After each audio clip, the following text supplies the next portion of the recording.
I actually don't know that I would say Beyonce needs to not stream that movie in Israel as they actively commit a genocide that's already killed 20,000 Palestinians in the last 2 months. I actually don't know that I would say Beyonce needs to pull her movie from Israel because that sounds like a lot of logistics and things that I really don't know much about. And also, if the argument is that you shouldn't stream your empowering movie in a country that is actively committing and perpetuating a genocide, then arguably Beyonce should not release that movie in the United States because the United States is also committing all types of global atrocities around the world. And I'm sure that the way that hearing people sing Break My Soul while waving an Israeli flag felt weird, it should also probably feel weird to hear people sing You Won't Break My Soul next to an American flag. And I'm sure a lot of people around the world do feel that way as they watched us do things like that all summer. But a press release is easy.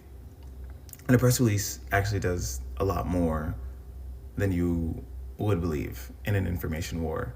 But as more Israeli officials started using more aggressive genocidal rhetoric, and as Israel started using U.S. money and military weaponry to displace millions of Palestinians from their homes right before winter without ever providing any more evidence that they're getting closer to Hamas, I didn't actually expect Beyonce to say anything. I don't have that type of moral regard for Beyonce that she would just do the right thing on this.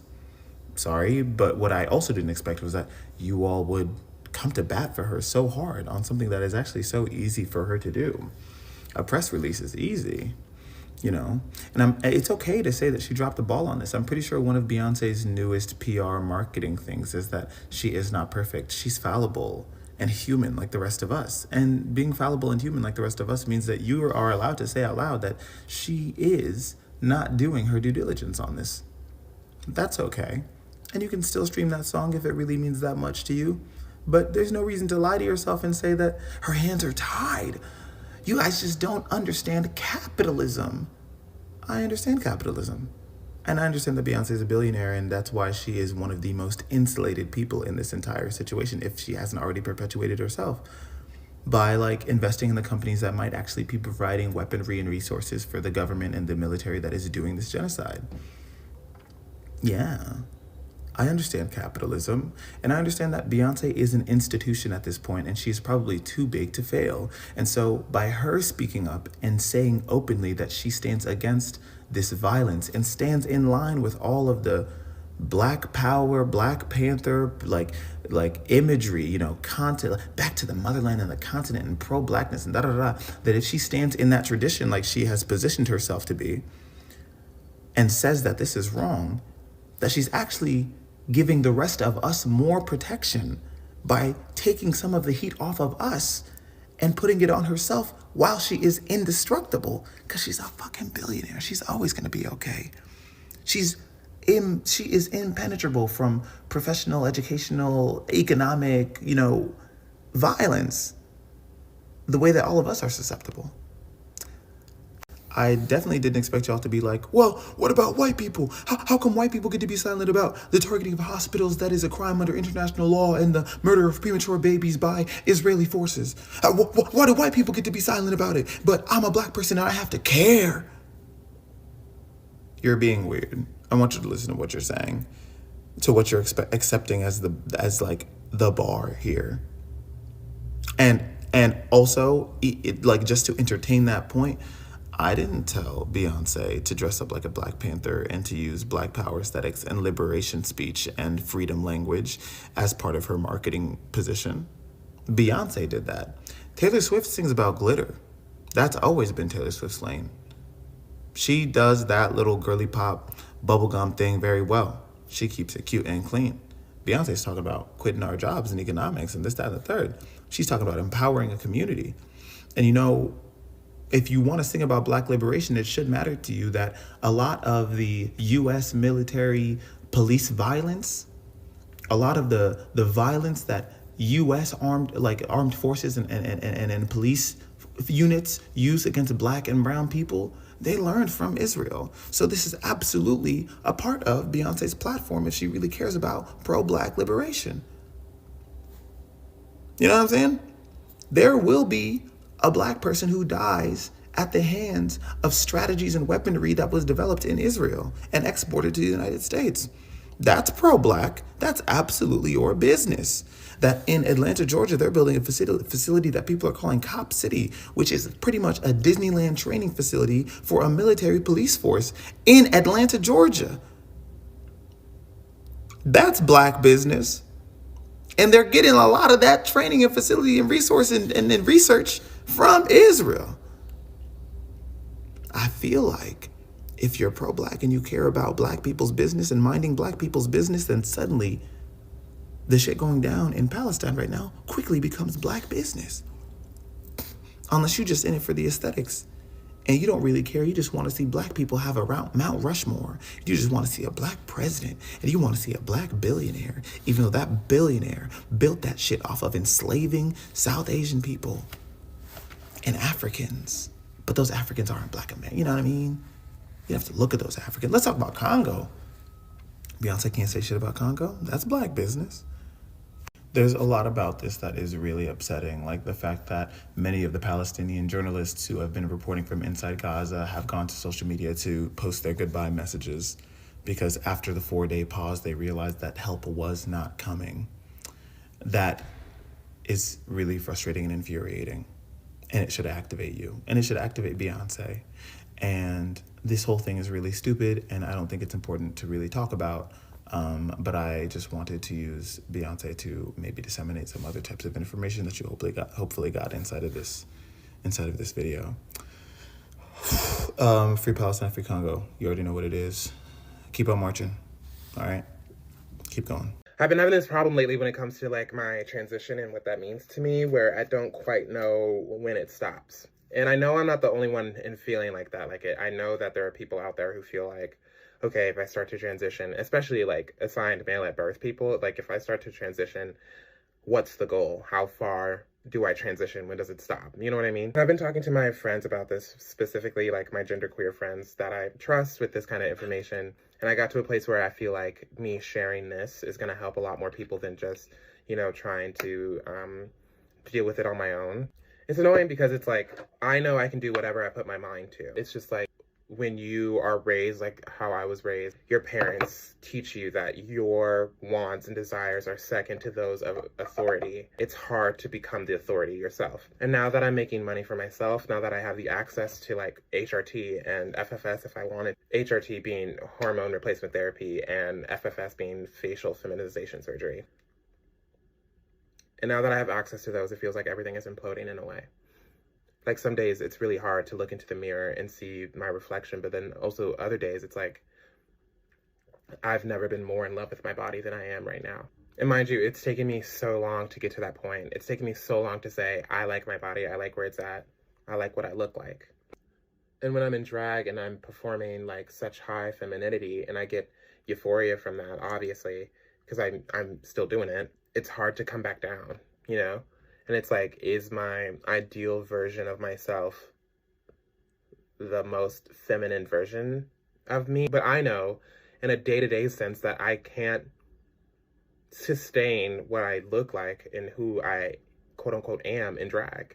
Here's what I do know. I know that it feels good saying that I'm gender fluid. I can turn it on, I can turn it off. But it's like, if that's the way I'm thinking about it, if I'm thinking in terms of on and off, shouldn't I always try to be on? I know that womanhood and femininity isn't just amounted to makeup and presentation, even though to be a woman is to perform. Anyway, I think what I'm trying to say is, in short, it's okay to have bad body days and it's okay to try to figure out who your most authentic self is. I feel like I'm playing catch up and I'm trying to tell you and myself at the same time that it's okay to do that. And who knows, maybe right now, like FFS and HRT just isn't my truth right now. Maybe it will be later on. So if there's any other genderqueer people who are experiencing transitioning or thinking about it, like let me know if you feel the same way or if you resonate with anything that I said, especially if you're assigned male at birth like me, especially because I need the support. All right, I love you guys. Final look, by the way. My manager has white and black clients on her roster. Who do you think gets paid less, has more followers, better engagement, and can actually sell product than her white clients? Yes, that's me, top dog. Everything that Fanita is saying is 100% true. Let me also add on that even when you do accept a low offer from a company and you prove that you are actually good for their company, they will never try to pay you more. They will either stick at that very low rate or sometimes try to even lower it. There are so many Black creators that should have been in certain spaces and that should have gotten certain opportunities long ago, and they still don't have them. And I know for shit sure, if their race was different, if they would be in those spaces by now. Whether y'all want to agree or not, Black creators have to go above and beyond, and they get less than half the recognition that other people do.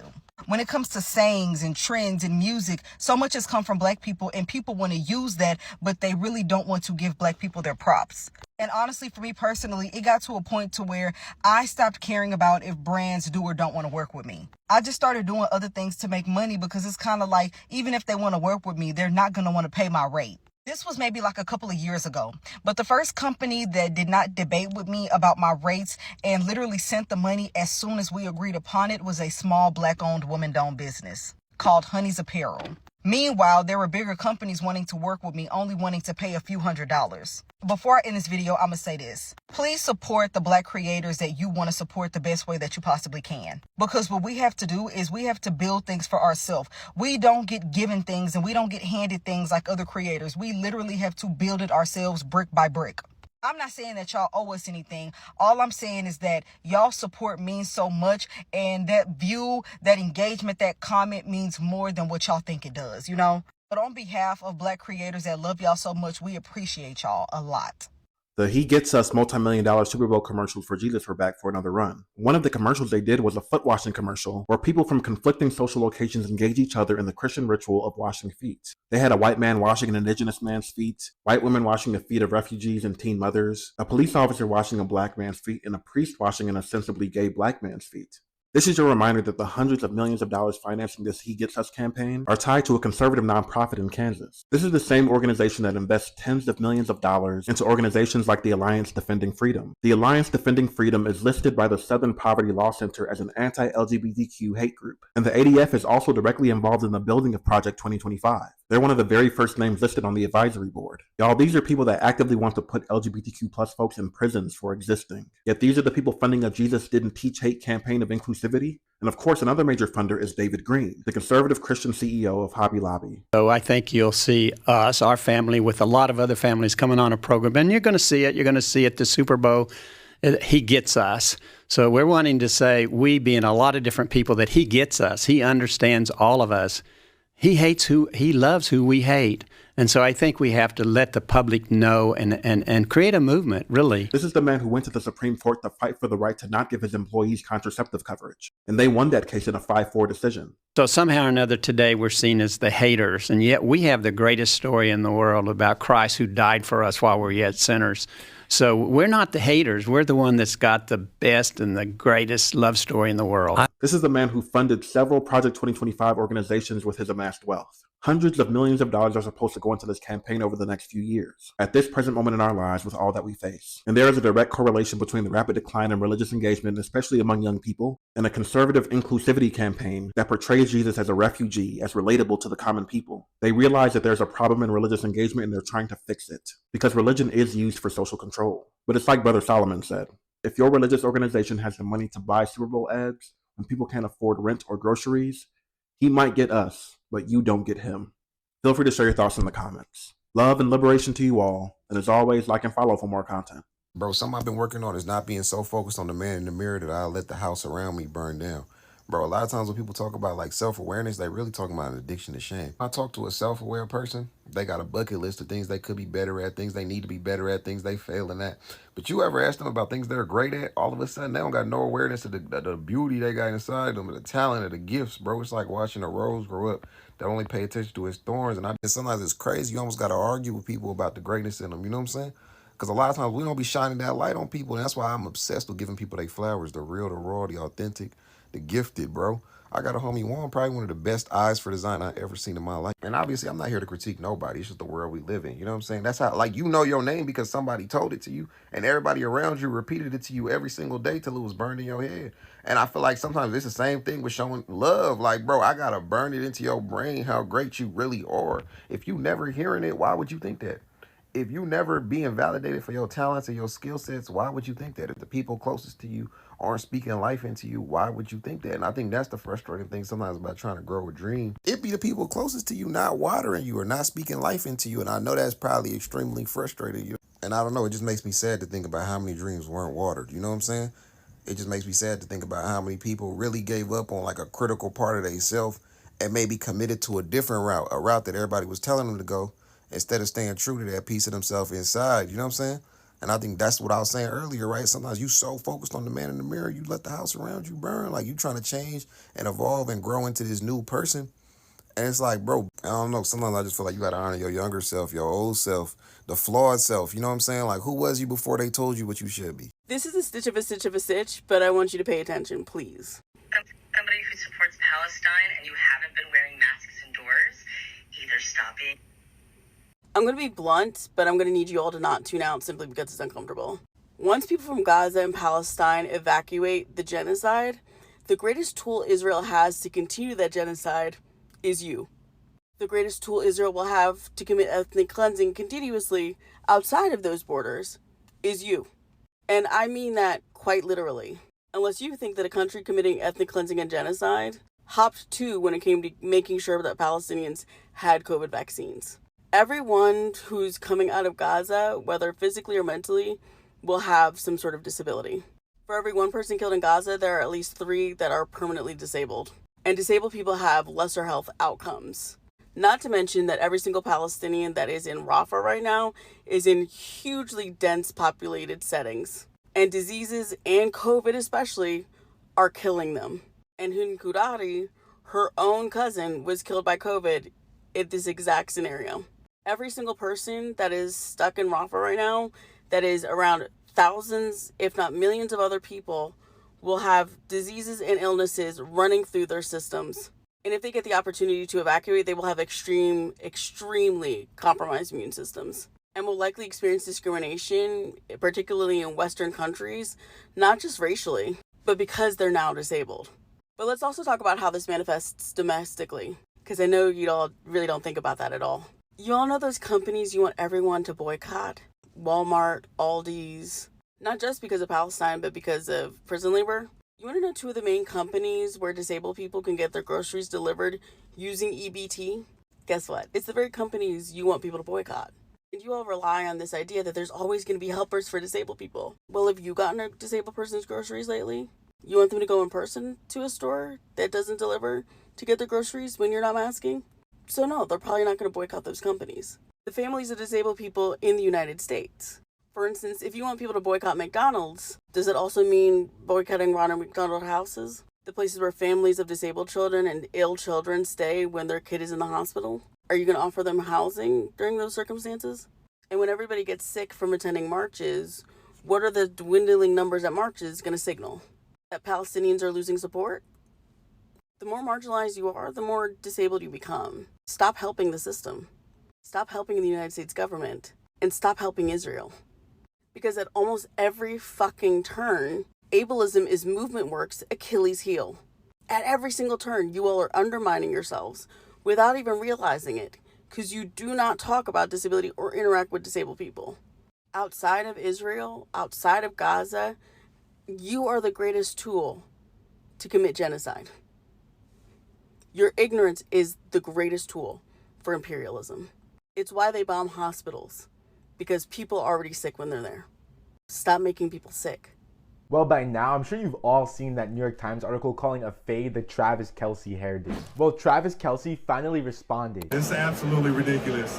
And to do it on February 1st, to throw me to the wolves like that was messed up, man.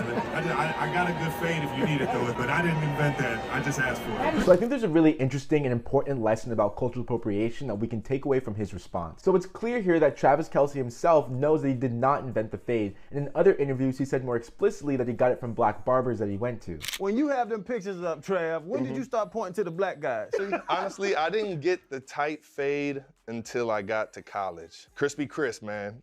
You see, you already know. But even without his own active participation pushing this narrative, he still got a huge amount of press coverage and clout for the hairstyle. A hairstyle that thousands of black NFL players and millions of black people more generally had before him and inspired him to get. And I want to put a huge emphasis on how this Christopher Columbusing of the fade could happen even without Travis Kelce saying that he invented it himself. Because when I call out how white influencers or white celebrities get undue fame, claim, and or wealth from copying black American culture, people have this knee-jerk reaction to accuse me of saying that these celebrities are bad or evil in some way. But in a society built off of the racist devaluation of black cultures from black people, you don't have to be a quote-unquote bad or malicious person to get undue accolades because of the societal bias that favors your skin color. But being a passive bystander or getting defensive about that reality doesn't solve the problem. You should be an active contributor to setting the record straight and ideally give back to the communities that originated the contributions that you're able to capitalize off of. But let me know what you think in the comments and follow for more. People on this app literally have no conviction, and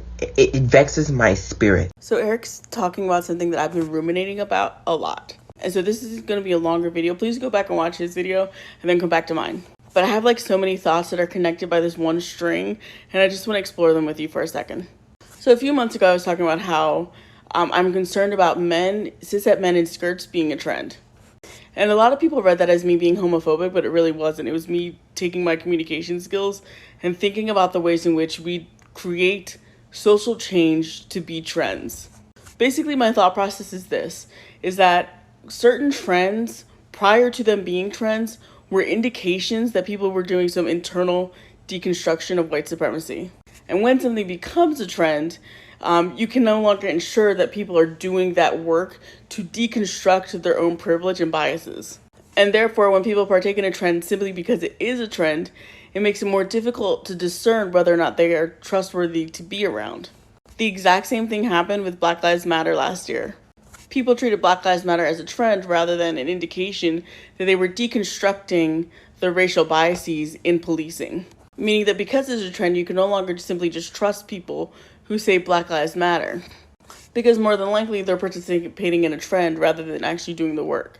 But that entire thing got me thinking about cops at Pride.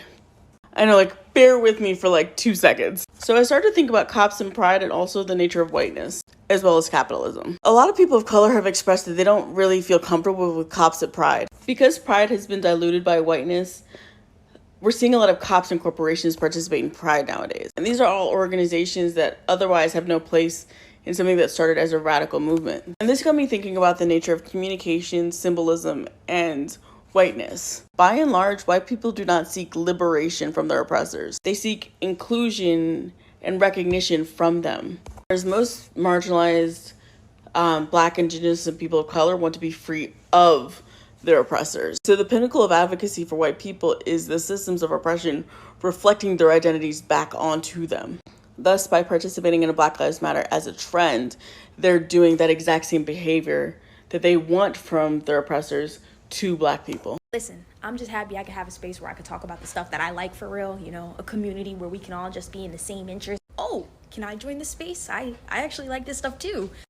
Yeah, I mean, it's open to everybody, I guess. I didn't know people like you liked it, but wow, okay, thanks, I guess. Yeah, anyways, so I thought that this stuff was like awesome, you know, flourishing, thriving, mediocrity, not really doing too much. I just think that things are like cooler when I can just say that they're cooler. I kind of like that there could be deeper meanings to this stuff, you know, especially as like a Black person who kind of feels related to this story, even though they don't look like me. I kind of really do respect the cultural perspective because I kind of went through this stuff too. Bro, really? None of us here see it like that, like at all. Like you're reaching. In fact, you're making us uncomfortable in our own space, and we just want to be able to talk about the stuff that we like. Like, why do you have to bring race into everything? I'm sorry, that's not really what I was trying to do. I was just trying to talk about my experience, and I happen to not be the same race as you, so I think that race is important to different perspectives. And oh my God, that's the problem with you people. Not everything is about y'all.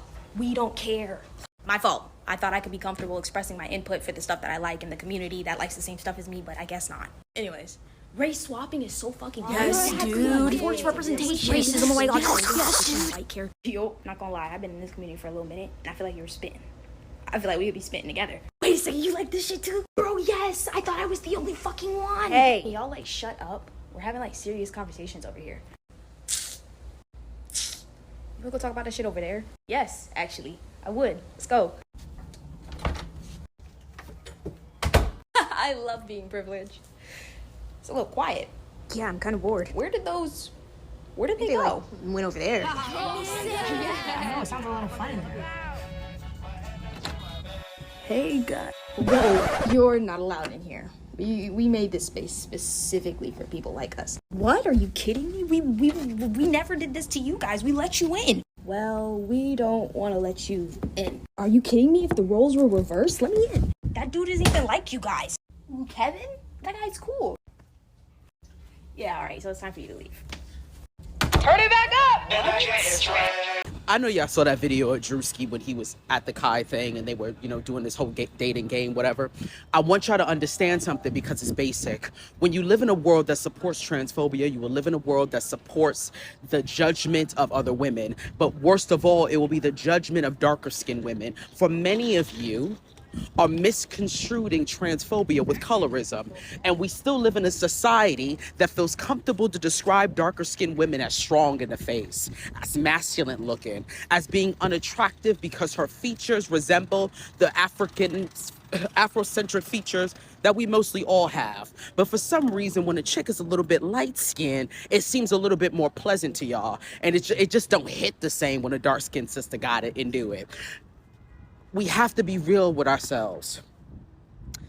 Rhetoric like that is not only transphobic, it's not only homophobic, it is not only colorism, but it is anti-women.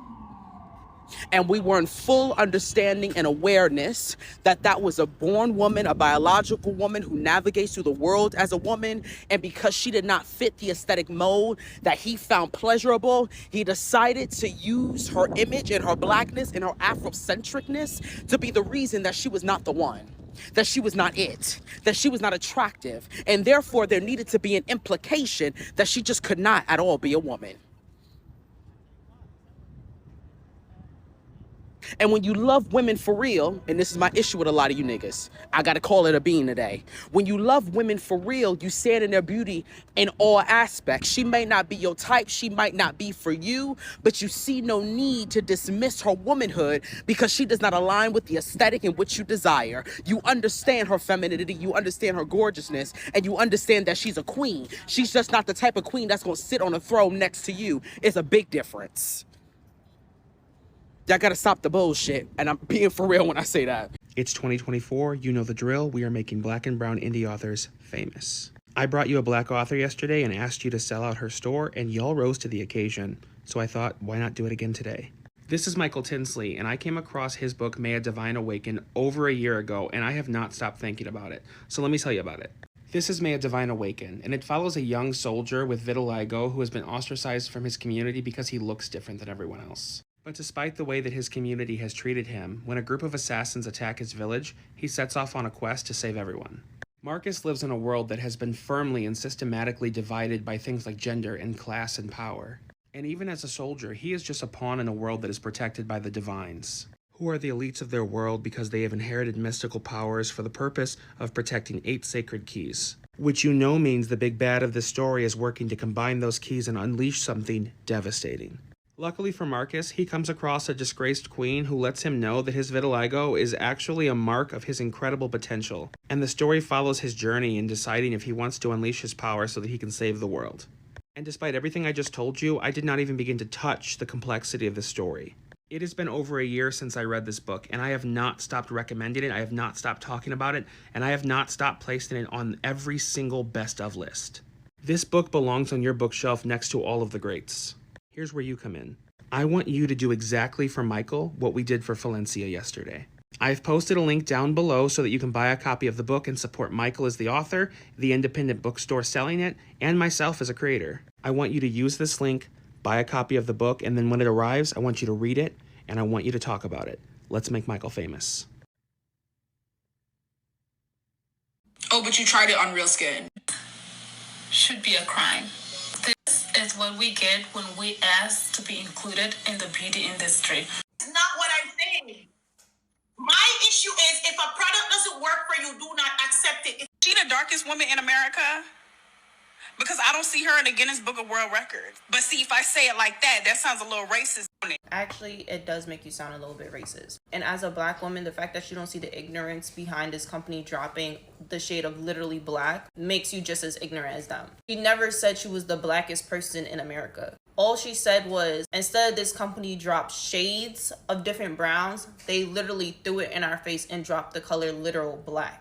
And the fact that you guys are trying to justify it saying that the color can be mixed, the color was mixed and you literally got gray. And the fact that the company literally rushed to find somebody that shade and still failed to find somebody that can match that pigmentation shows the fact that the company just threw it in our face that they were not meant for black people. They do not want black people buying their products. Darker women of the beauty industry was literally asking for darker colors of brown that they can use, and the company literally threw the color tar into the mix. They did not drop any shades in between. But that just goes to say, us as black people need to stop shopping at companies that don't want our money. They don't want us shopping with them. They're not made for us. And I just hope Euphoria pay those black men that they use to swash on their face that black paint, because honestly it was a waste of time. And they know they're wrong because they turn off their comments. Between the darkest color that they had of brown, they could have made about 50 more shades before they even got to that black. And if that black was truly for mixing, they should have put it as a description, used for mixing, not a deep neutral. And if they have black for mixing, why don't they have white out?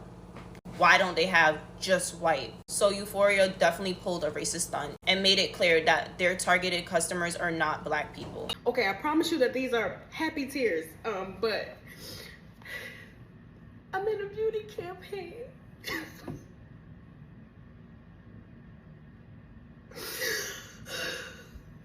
I'm in a beauty campaign.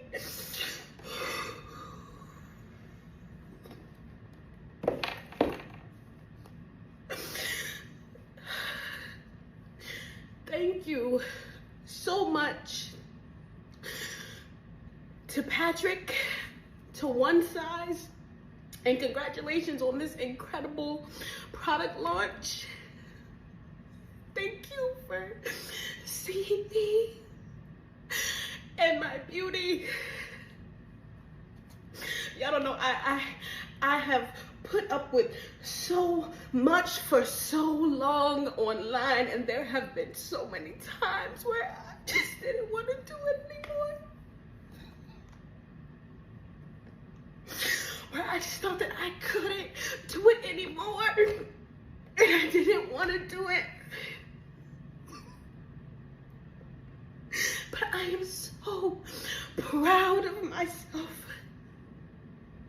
And I don't say that very often, but I am very proud of myself and very proud of my work. And I am very excited to be a part of my very first beauty campaign. And once again, thank you so much to Patrick. And once look, I gotta stop crying. I'm about to go on a walk. But yes, new shades for the setting powder. Bye-bye, go get it. So if you haven't heard about it already, apparently there's this situation on Twitter where this organization called Black Girl Gamers denied this white man on Twitter who was trying to get into their Discord community. And as I'm reading this whole shit and reading about everything that's going on, I'm like, bruh, this is exactly why I cannot be the person running these types of organizations.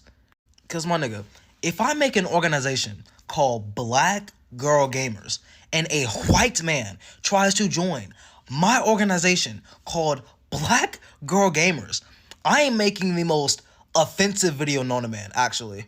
Like, I'm just gonna straight up make a video and tell you, don't join. Don't even attempt.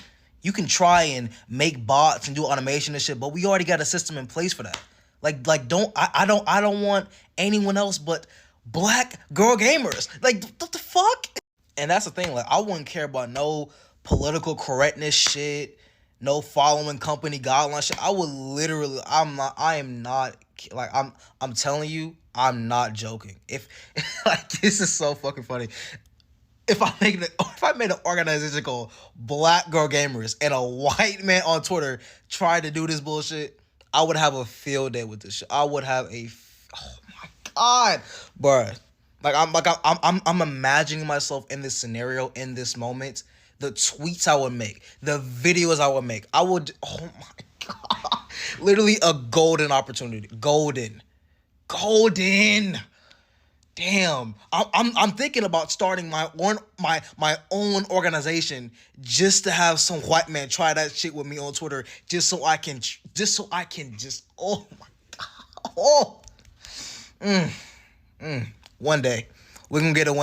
One day. I want to start this by saying I am still on the journey of unlearning the anti-blackness of my youth. I think that will be a lifelong fight. I don't feel like I've arrived at a destination, but I do feel like as someone who has been on this journey for a while, it would be helpful for me to share some of what I've learned to save some of you some time. And I feel like it is my penance for when I was an annoying little shit to provide this to you as current annoying little shits.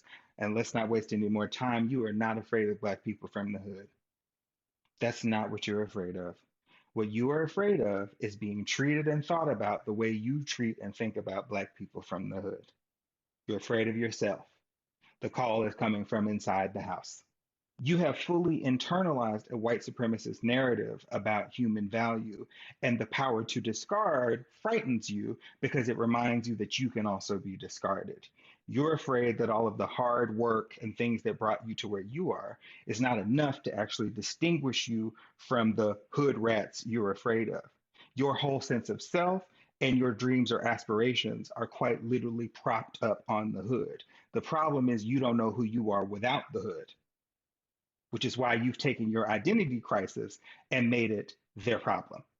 You believe the hood is a rightful and deserved punishment for Black people who have failed morally, socially, or financially. It's the existential threat that's been held over your head as a reminder that this is what the society can do to you if you do not work, perform, or fully assume capitalism as part of your very identity itself. And the clearest example that you are not afraid of Black people from the hood is that that's the only group of people you're willing to talk to and about as disrespectfully as you do. What do you say at work when Brenda talks wild to you? What do you say? Is it something like, "I'll get those to you end of day"? You want to rip her head off, but you've got all the time and sweetness in the world. That's not who you're afraid of. You're afraid of Brenda at the office. And what you're really afraid of is all of the self-sacrifice and self-compromise that you have made to be who you are, and you're afraid of being around people who can clock that.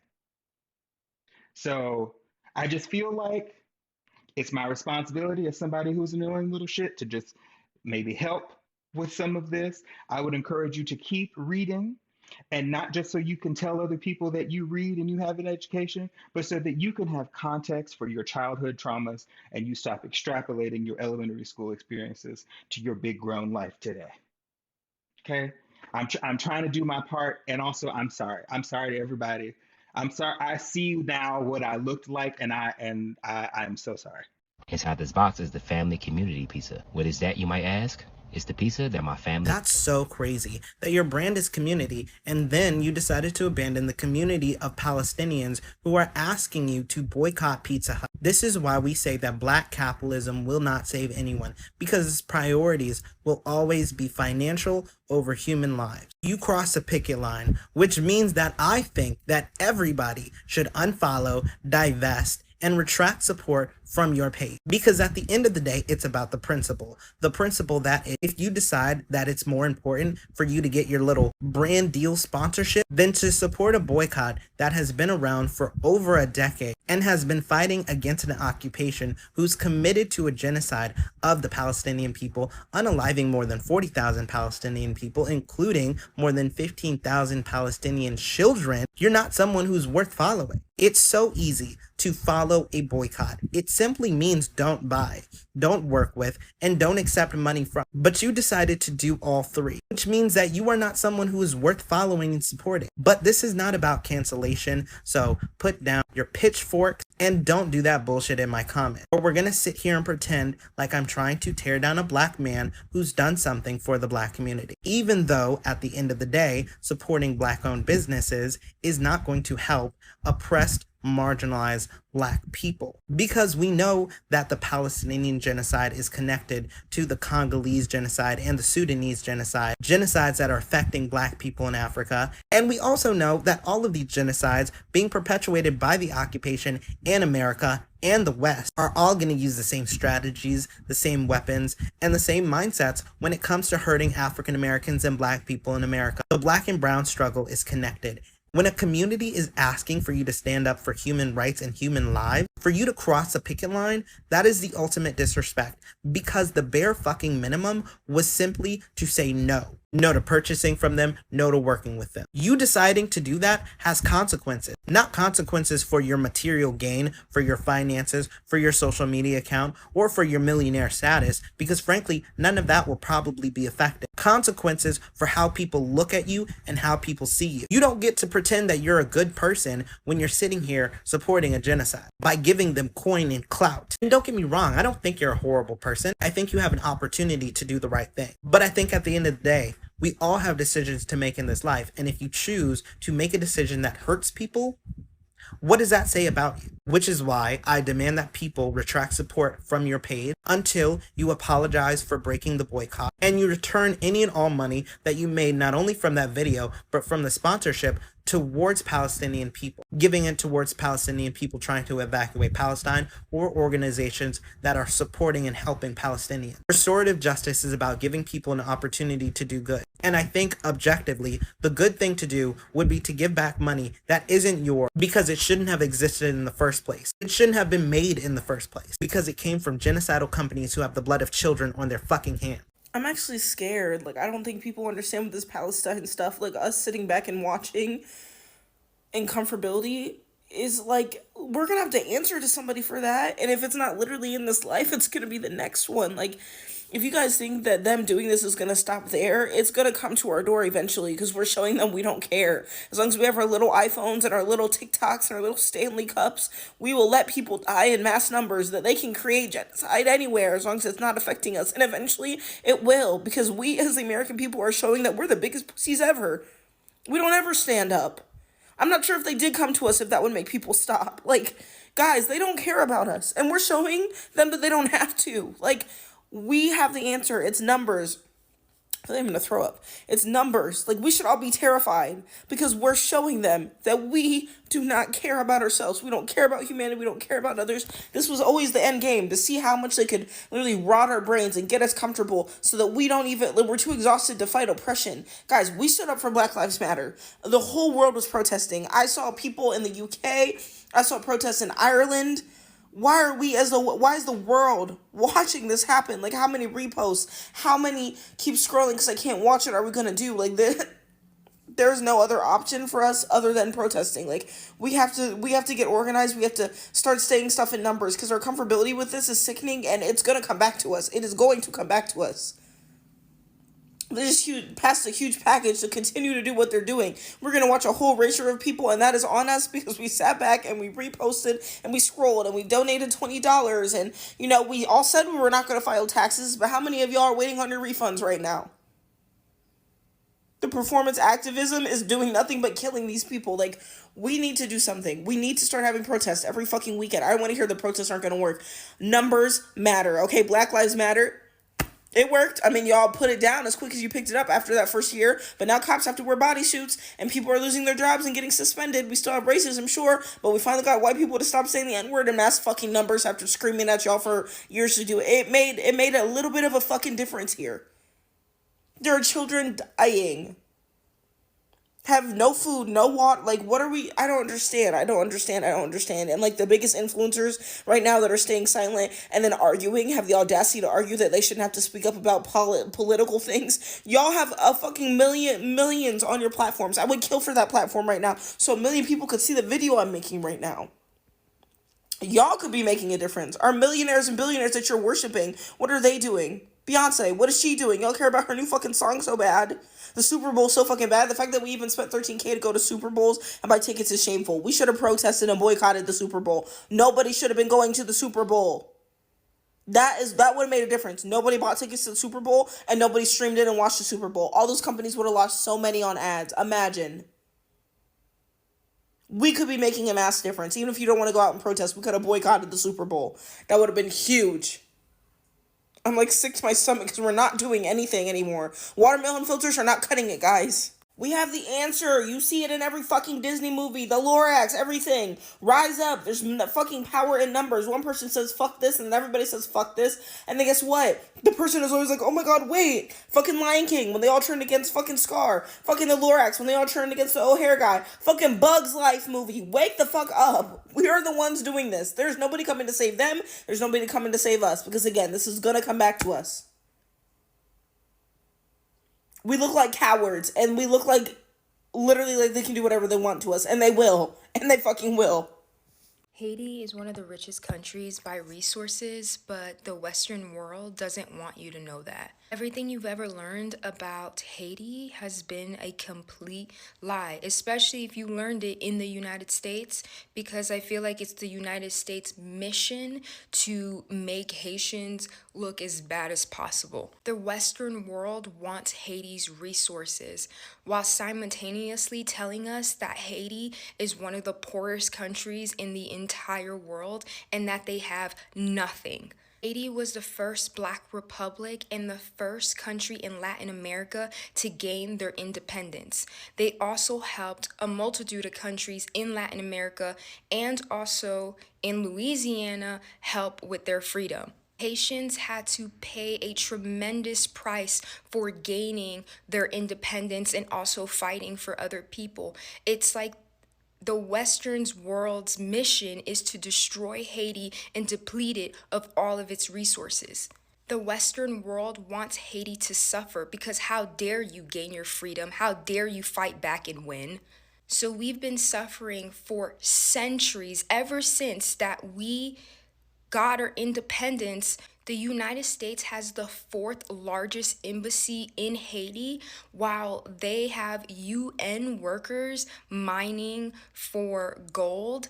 The United States was also a part of a nation attempt on the president, but it didn't work. The United States in the Western world is also a part of the violence that is going on in Haiti. I remember stories of my mom telling me how in the streets of Haiti they would just leave trucks full of so people that are in prison or gang members could terrorize the country. The United States also poisons the rice in Haiti, so they have more weapons than they have actual food to eat. United States wants control, and the Western world wants control of Haiti.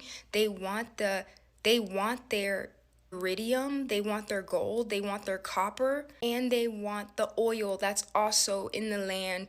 As a Haitian American, it is extremely heartbreaking to see this happen to my country, especially being one of the first Black countries to gain their independence, and not ever seeing them get that chance to thrive just makes me extremely upset. It's to the point that the United States owns part of land in Haiti. Labadie is owned by white people.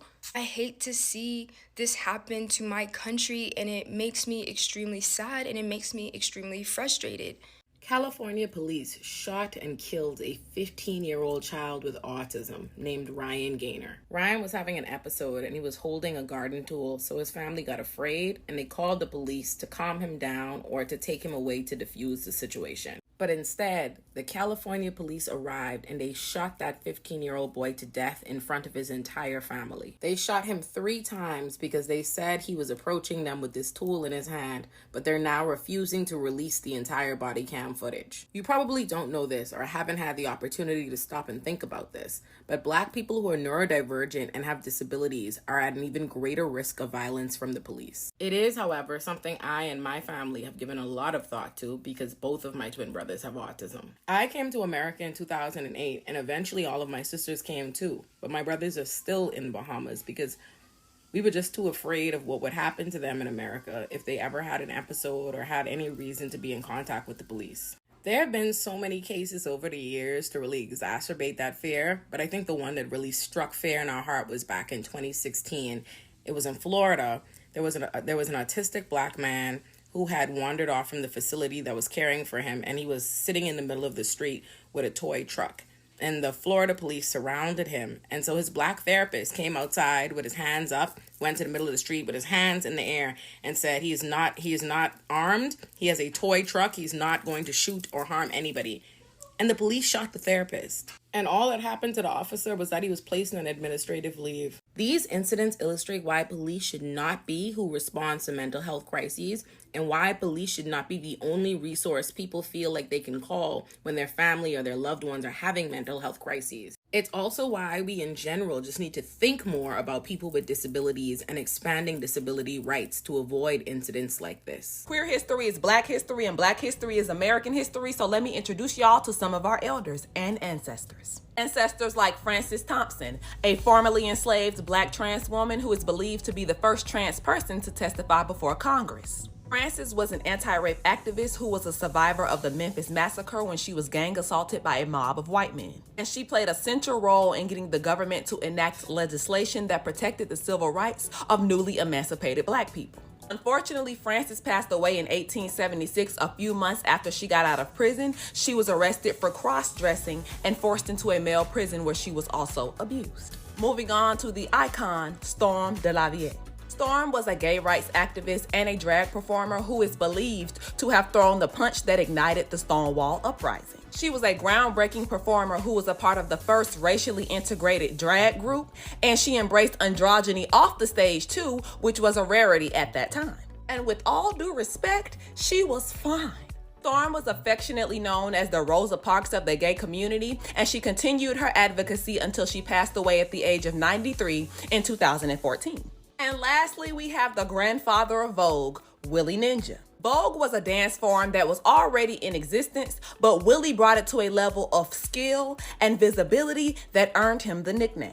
Like many of our elders, Willie took on the role of mother to young queer people in his community that were searching for protection and guidance, and he founded the House of Ninja in 1982. Willie was also a pioneer in the world of fashion and music. He's part of the reason why Naomi Campbell has that sturdy-ass strut. Willie's story is outlined in Paris is Burning, a documentary that I consider a must-watch for queer people. It provides insight into the 1980s ballroom culture through the perspective of Black and Latinx performers. I've seen it about 40 times and I'm about to make it 41. This will be a series for the rest of Black History Month, so drop any names that you want to see highlighted in the comments. This story is not a fairy tale story.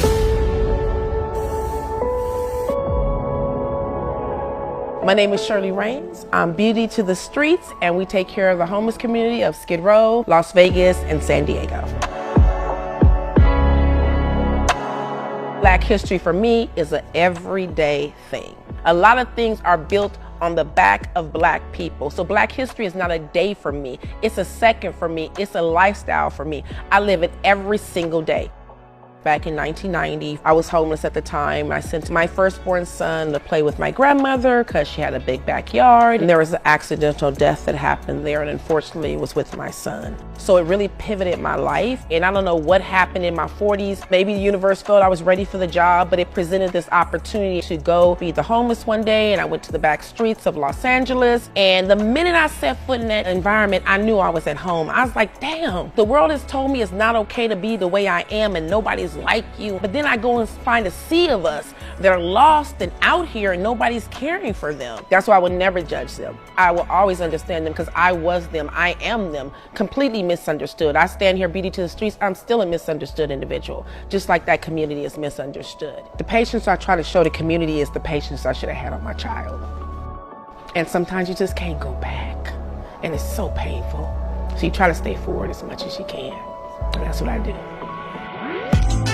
Bringing Beauty to the Streets was important to the community. When I went out there to feed, and the community was more interested in my hair and my makeup. They must have told me that like probably 3 times. And then I was like, wait a minute, is this something you're asking me for? Like, do you want these items? And they were like, yeah, nobody ever gives us these things. I'm like, well, I got you with that. Got some mini lipsticks and mini mascaras, and I took it out and it made them feel so good. Oh, this is so crazy. So I remember I worked at a medical billing company, right? And I remember the Fenty Trophy Wife was coming out. It was hitting the shelves, right? Girl, I took my 30-minute lunch, ran to the mall, got the Trophy Wife, came back to work, and I was so happy. Fast forward, you know, I'm running this nonprofit, I'm providing makeup to the homeless, I'm reaching out, I'm looking for makeup, and then I get an email from Fenty, and they ask me what I like some makeup, and what do you think they sent me? I'm gonna cry, Trophy Wife. We got to pass out Trophy Wife to the homeless, and I was like, oh my God. Actually, y'all, let me show you what Trophy Wife is. Here, boo, look at. Trophy Wife was probably my biggest full circle moment, because I thought, my God, I stood in line. I could barely afford it. You know, I had a little budget, but that was the one thing I treated myself with, and now I get to treat my community with it every time I go out. I think my journey is to do what I'm doing here. That's my ministry. Getting them off the streets is such a big thing. It's so much bigger than me. But what I can do is feed them and do their hair and give them some love and do their makeup. You know what I'm saying? Make sure they have their needs as well as their wants. As you see here, these may not be needs, but these are wants. And just because you're homeless doesn't mean you shouldn't have access to your wants as well as your needs. This is probably one of the things I've gotten right in life. My consistency, my commitment, not letting my ego get a hold of me, understanding, staying grounded, knowing why I have what I have, where it came from, and what I'm supposed to do with it. And I'm very proud, because in a world that we live in now with blue check marks and all that, it's so easy to become ungrounded. And I'm very, very proud that I haven't done that. The way people can help is streetsquad.com. Click the link in the bio to donate or become a monthly supporter. I'm getting messages from people on the ground that the invasion started. And they put tanks at the Egyptian border so no one can cross right now. They've occupied the one place where they can escape, and they said they're going to shoot anyone that comes up. People are messaging me in real time, not knowing if they're going to die any minute. And there's nothing we can do. We could have raised enough money to evacuate people, but at this point, that is out of our control. And I don't know what's going to happen next. But to all the big creators I reached out to, I'm trying really hard to be encouraging. But shame on you. Shame on you for not doing one video that could have saved a family before this happened. Shame on to save your image, your business? And I know who you are because I have you in my messages. And I know you have blocked comments about me that people are leaving asking you to join the project. So I know who you are. God, I just want to scream your name from the rooftops and say, how fucking dare you? Why didn't you guys help? Like, you could have, it would have been so easy, you know? I don't know what's gonna happen in the next few hours, next few days. Our project's still going on as planned. I'm still messaging people. At this point, it's about sending prayers. Listen, watching this lady, her name is Ayame, and them two other white men on TikTok, the two other creators, what's their name? Find it. Yuval and Oliver. Watching them use their little love triangle that got everybody on the edge of their seats to fundraise for families in Gaza. Bitch, that's how you do it. That's how you fucking do it. This shit is in different fucking areas. They pushing out these videos in parts like it's a Netflix special. And y'all are tuned in. Y'all are gagging. It's my understanding they don't even make political content. Correct me if I'm wrong, because I don't follow neither. I don't follow anybody in this triangle. But they don't even make political content, I don't think. This is the role of somebody with social capital during a time like this, during a humanitarian crisis. They are wielding their influence. They are wielding their social capital. They are building upon the relationships they have with their audience and capitalizing on that for the benefit of marginalized groups. I'm reading the comments. Apparently, she meant to go for her family hours ago. Girl! This right here is how one with social capital can step into the role of using their platforms responsibly. We all are trying to figure out, how can we do this? What does this look like for our audience? How can we make this accessible, this information more engaging, irregardless of niche, irregardless of what space you occupy on the internet? It don't matter if you're makeup, beauty, lifestyle, travel. There are ways you can galvanize and plug your audience in for good. So don't tell me about what influencers are supposed to be talking about, what they're supposed to be doing. They need to stay in their lane. They need to da da da da da da. There's a district in North Carolina, a historically African-American community that's named after Haiti. It's called Haiti. This is the original spelling of Haiti, Haiti. After winning the revolution and becoming the world's first free Black republic, Haiti became known as the Promised Land. African Americans saw Haiti as a symbol of Black liberation, Black humanity, a symbol of hope that they too one day can have freedom and citizenship. And so Haiti remained in the hearts and minds of oppressed people across the region. African Americans began to name their children after Haitians. Toussaint was a popular name. Songs and poems were written about Haitians. Even neighborhoods were named after Haiti, like Hayti, North Carolina. Hayti was founded shortly after the American Civil War. It was an independent Black community on the southern edge of Durham. It was founded by African Americans who weren't allowed to do business with white establishments. Now, despite being restricted by racist Jim Crow laws, these African Americans thrived. Hayti became the Black capital of the South. It was known as the Black Wall Street.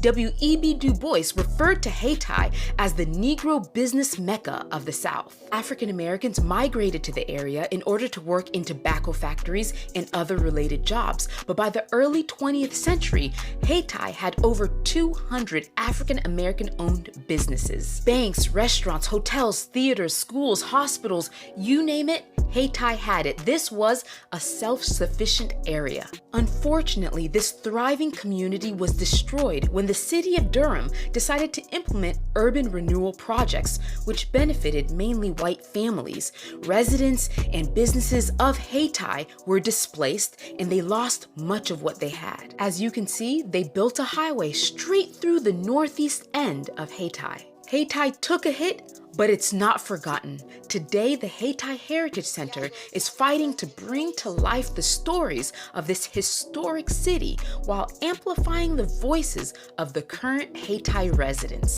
I want to have a little bit of a reality check for pro-Palestinian TikTokers, content creators, what have you. Particularly when it comes to Khaled and other disabled people in Gaza right now.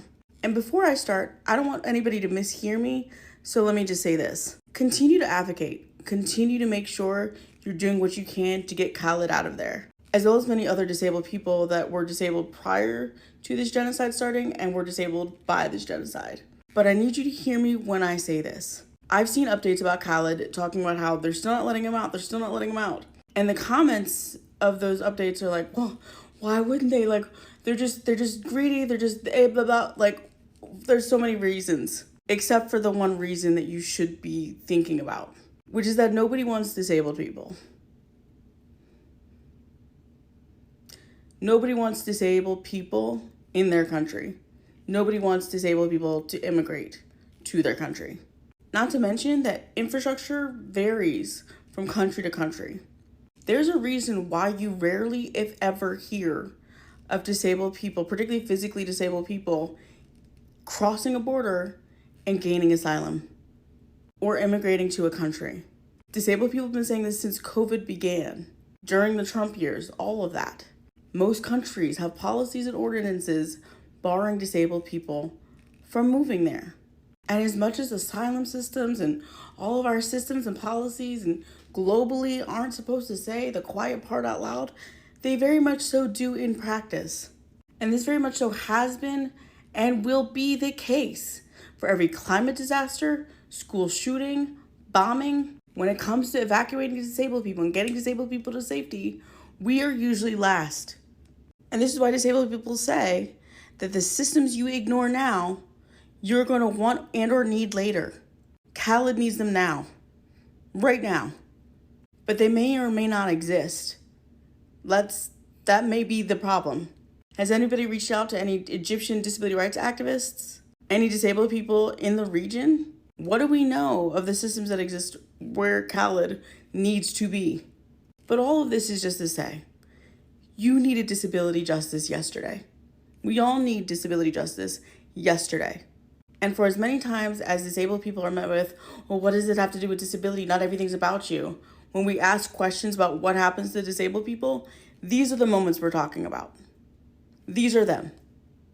If you are somebody wondering why people keep saying that what's happening in Palestine is a genocide, or if you or someone you know is still denying that what's happening in Palestine is a genocide, watch this. First of all, it's not a war. Number one, because war has rules, the biggest one being not to intentionally harm civilians, and the fact that according to the IOF's own numbers, that 61% of the casualties in Palestine have been civilians, they're not following that rule. But number two, you have to have like an army or military to do war, and Palestine doesn't have that, so not a war. But it is a genocide, and that can be backed by the 10 stages of genocide little graphic that we have here from the Holocaust Memorial Day Trust, where we can literally trace the stages of genocide and where we are right now.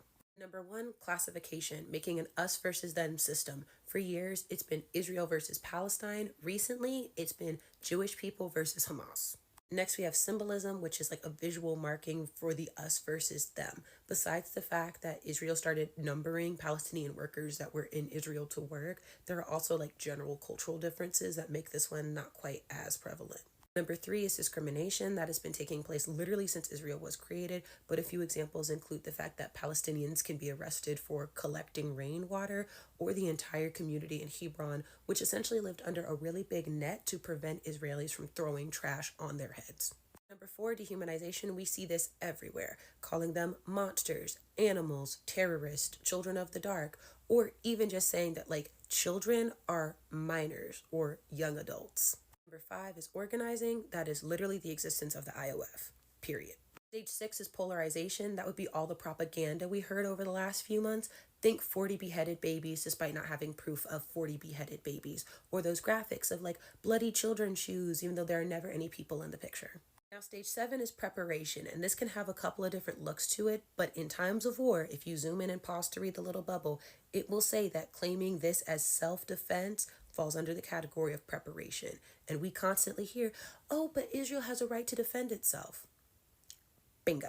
Which brings us to stages 8 and 9, persecution and extermination. This is when all of this began way back on October 7th, and Israel was telling people in the north, flee south, you're safe in the south, and they attacked the north, and they attacked the north, and people are now starving in the north, and they're pushing them all south so that they can attack them. It's happening right now. It's what happened in Rafah. It is what they're planning to do again.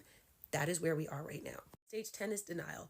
Kind of hard to deny that all of this is happening when it's happening in real time. Some people do, some people are, but in 2 or 3 years from now, if we don't do anything about this, this is where we'll be. Oh, that never happened. Oh, people are making it up. Oh, it's all a government conspiracy. Blah, blah, blah. And they will slowly remove Palestine, all existence and memory of Palestine from the books, just like Canada did when they took Palestine off the passport. This doesn't include all of the cultural and historical erasure that has taken place, all of the historical sites and religious buildings, all of the schools that have been destroyed. All of that is a part of this, but not quite explicitly on this map. So yeah, what is happening is a genocide, and we need to call it as such because that is the appropriate language to use. If that makes you uncomfortable, I highly suggest you sit with why. Everyone, I just woke up to the angriest white woman alive, and I need to read these interactions because this is taking me out. I've never woken up to such a gift. So EXO Paget, thank you for this gift. So on the frog video that I have that went viral, she said, do you think about how terrifying this has to be for the frog minding its own business? And then she's arguing with a person about how the black man in some movie, we can pretend that he was kept alive. So I said, are you okay, Buki? And she said, excuse me, I'm a black ally and a black female ally through and through.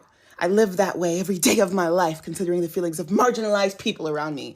Black females especially. Oh, frogs are special. Now you're about to see me rude. You don't know me. You don't know how I live. Step off, sis. It doesn't stop there. It doesn't stop there. Wait. Wait, Mom, we're not even at the funniest part yet. She sent me some message. You're being really petty. If you stop treating women on the internet like you treat frogs because you're doing the same thing, just saying, you are seriously doing the exact thing you did to the frog to me right now. It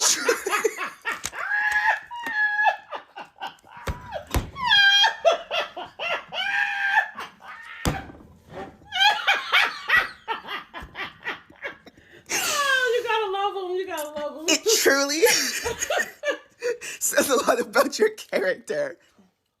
Is it internalized misogyny for you? I'm not sure. But really directing harassment at me on purpose? It's messed up. Just saying. Oh, we need to pray for that sister. Have a good day. Oh my God. Thank you. Pray for her. XO Paget, for giving me fuel. The funniest morning of my life. Thank you. I can't even say thank you enough. Thank you. You are a blessing, Buki. Thank you. And we need everyone on this. Do you see this desert? This is where Egypt is building a buffer zone to displace the remaining 1.4 million Palestinians. In the desert, this is where Bassan was afraid of. They're gonna send us to the desert. I'll play a clip of what she posted 14 hours ago, but look how dystopian it is. It's a desert. What are they gonna eat? What are they gonna do? This was posted 14 hours ago, the same time Bassan posted, which I'll play later. But look. In that densely populated. Hey, this is Bisan from Gaza, particularly from Rafah. It's the day 134 of the continuous genocide against us. It's the year 2024, and this is happening in the middle of the world, and no one can just stop it. So they lived in tents in the streets, in the middle of nowhere, in the cold and poverty and starvation. Pregnant, men, women, children, elderly, people with disabilities, all of them here. And the Israeli army is waving shamelessly and threatening them to invade. They're gonna put them in a desert. Forget the fact that they're starving already. They don't have enough resources. They're gonna go in a desert, in another prison system where they will never be able to go back home. I don't even know if they will survive that, but even if they do, will they go back home?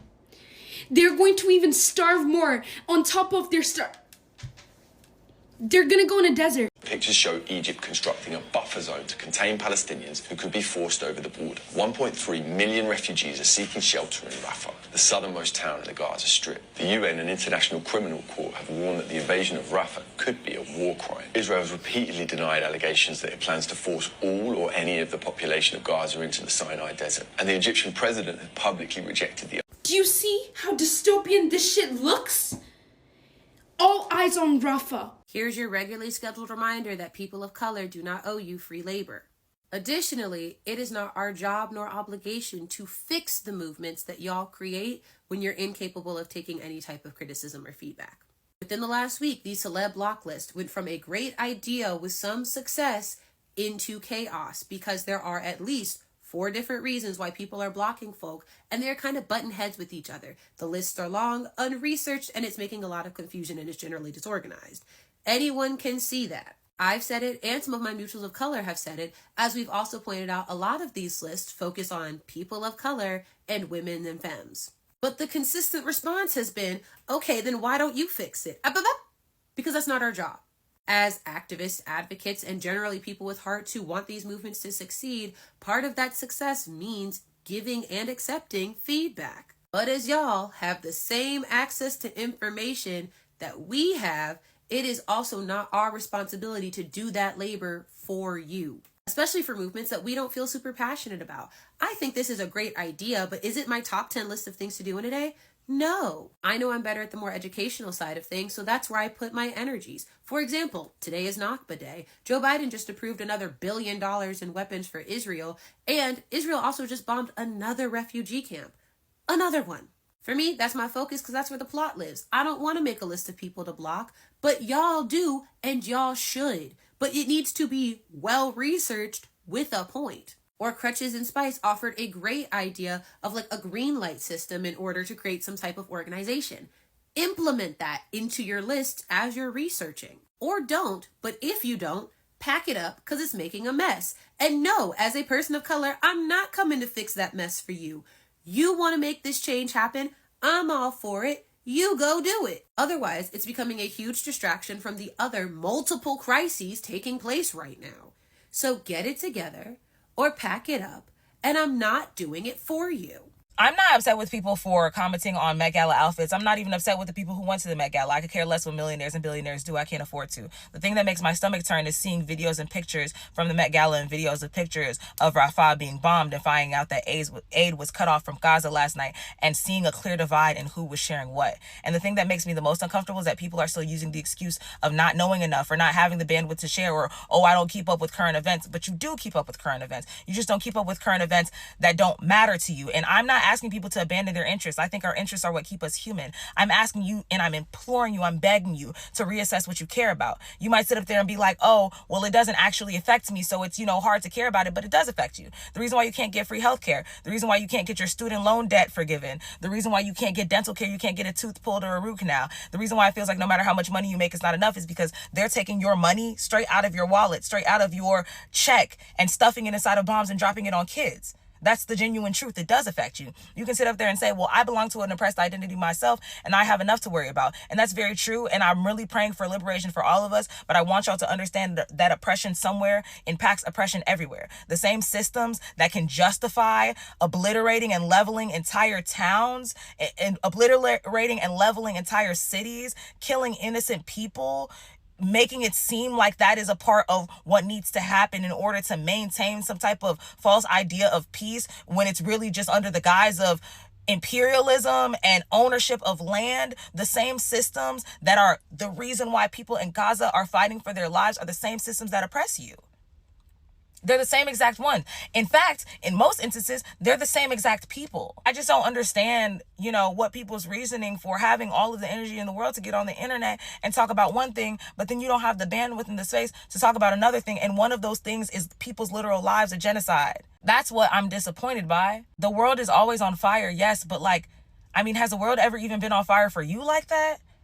I'm not here to be like, oh, this is the Oppression Olympics, but come on, bro. We have to really open our minds, bro. None of us could ever even imagine what these people are going through. The least you can do is care. That is the very least that you can do, is care.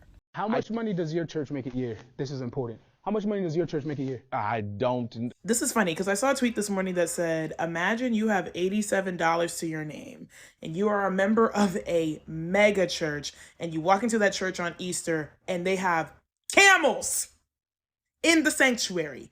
Literally camels. I am not religious anymore. I have not been religious for a couple years now. I grew up kind of in the church. I was Christian, but we weren't in the church every Sunday, so it wasn't really that deep when I chose to walk away, I guess you could say. One of my main arguments, and y'all can sit here and be like, it's not every church, but I've seen personally too much of it, and a whole bunch of other reasons included, these mega churches make millions and millions and millions of dollars a year, okay?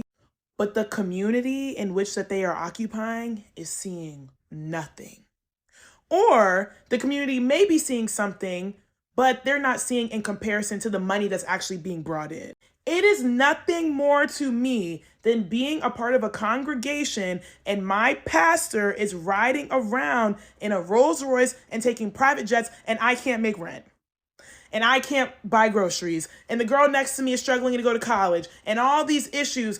But our pastor got a really nice Rolex, and he's wearing a Patek, and he has on Gucci sneakers and this and this and that. Why are we okay with this? You're sitting here telling me that you want me to believe that you're qualified enough to give me and teach me the word of God, but you wouldn't even pay for the girl to go to college? And you're driving a Tesla?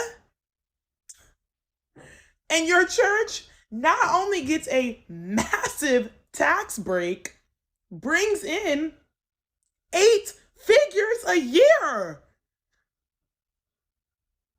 But we can't pour a majority of that back into the community? And there are just, I feel like there are personally too many people that are okay with that. We need to start bullying people. Put the money back in the communities that you occupy and that you're taking from. We giving 10, 20% of tithes, and the tithes are going to Michael Todd doing the most on YouTube. Okay, like, I can't. It's ridiculous. It's actually ridiculous. And Joel Osteen's not black, but all this makes me think about, and this was the moment that solidified it for me, Hurricane Harvey when I was in college. So Hurricane Harvey was probably like 2017, 2018. They had to bully him to open up his mega church so hundreds of thousands of people, well, not hundreds of thousands, but for hundreds and thousands of people, could seek refuge from the flooding, because that church sits on a hill, and they had to bully you to open that.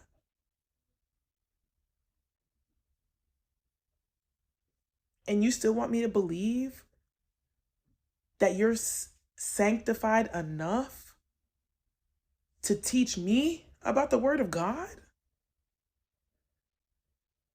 And Joel Osteen is not the only pastor that be out here doing that. It's so many of y'all's faves. It's so many of people that, you know, maybe aren't on social media, but it's just too many, and it's actually disgusting. But I think that more people need to talk about how much money are your churches making. I think church financial records should be open, and they need to be open, and they need to, the congregation needs to receive it once a year, that they can go through and see every single dollar that the church has spent.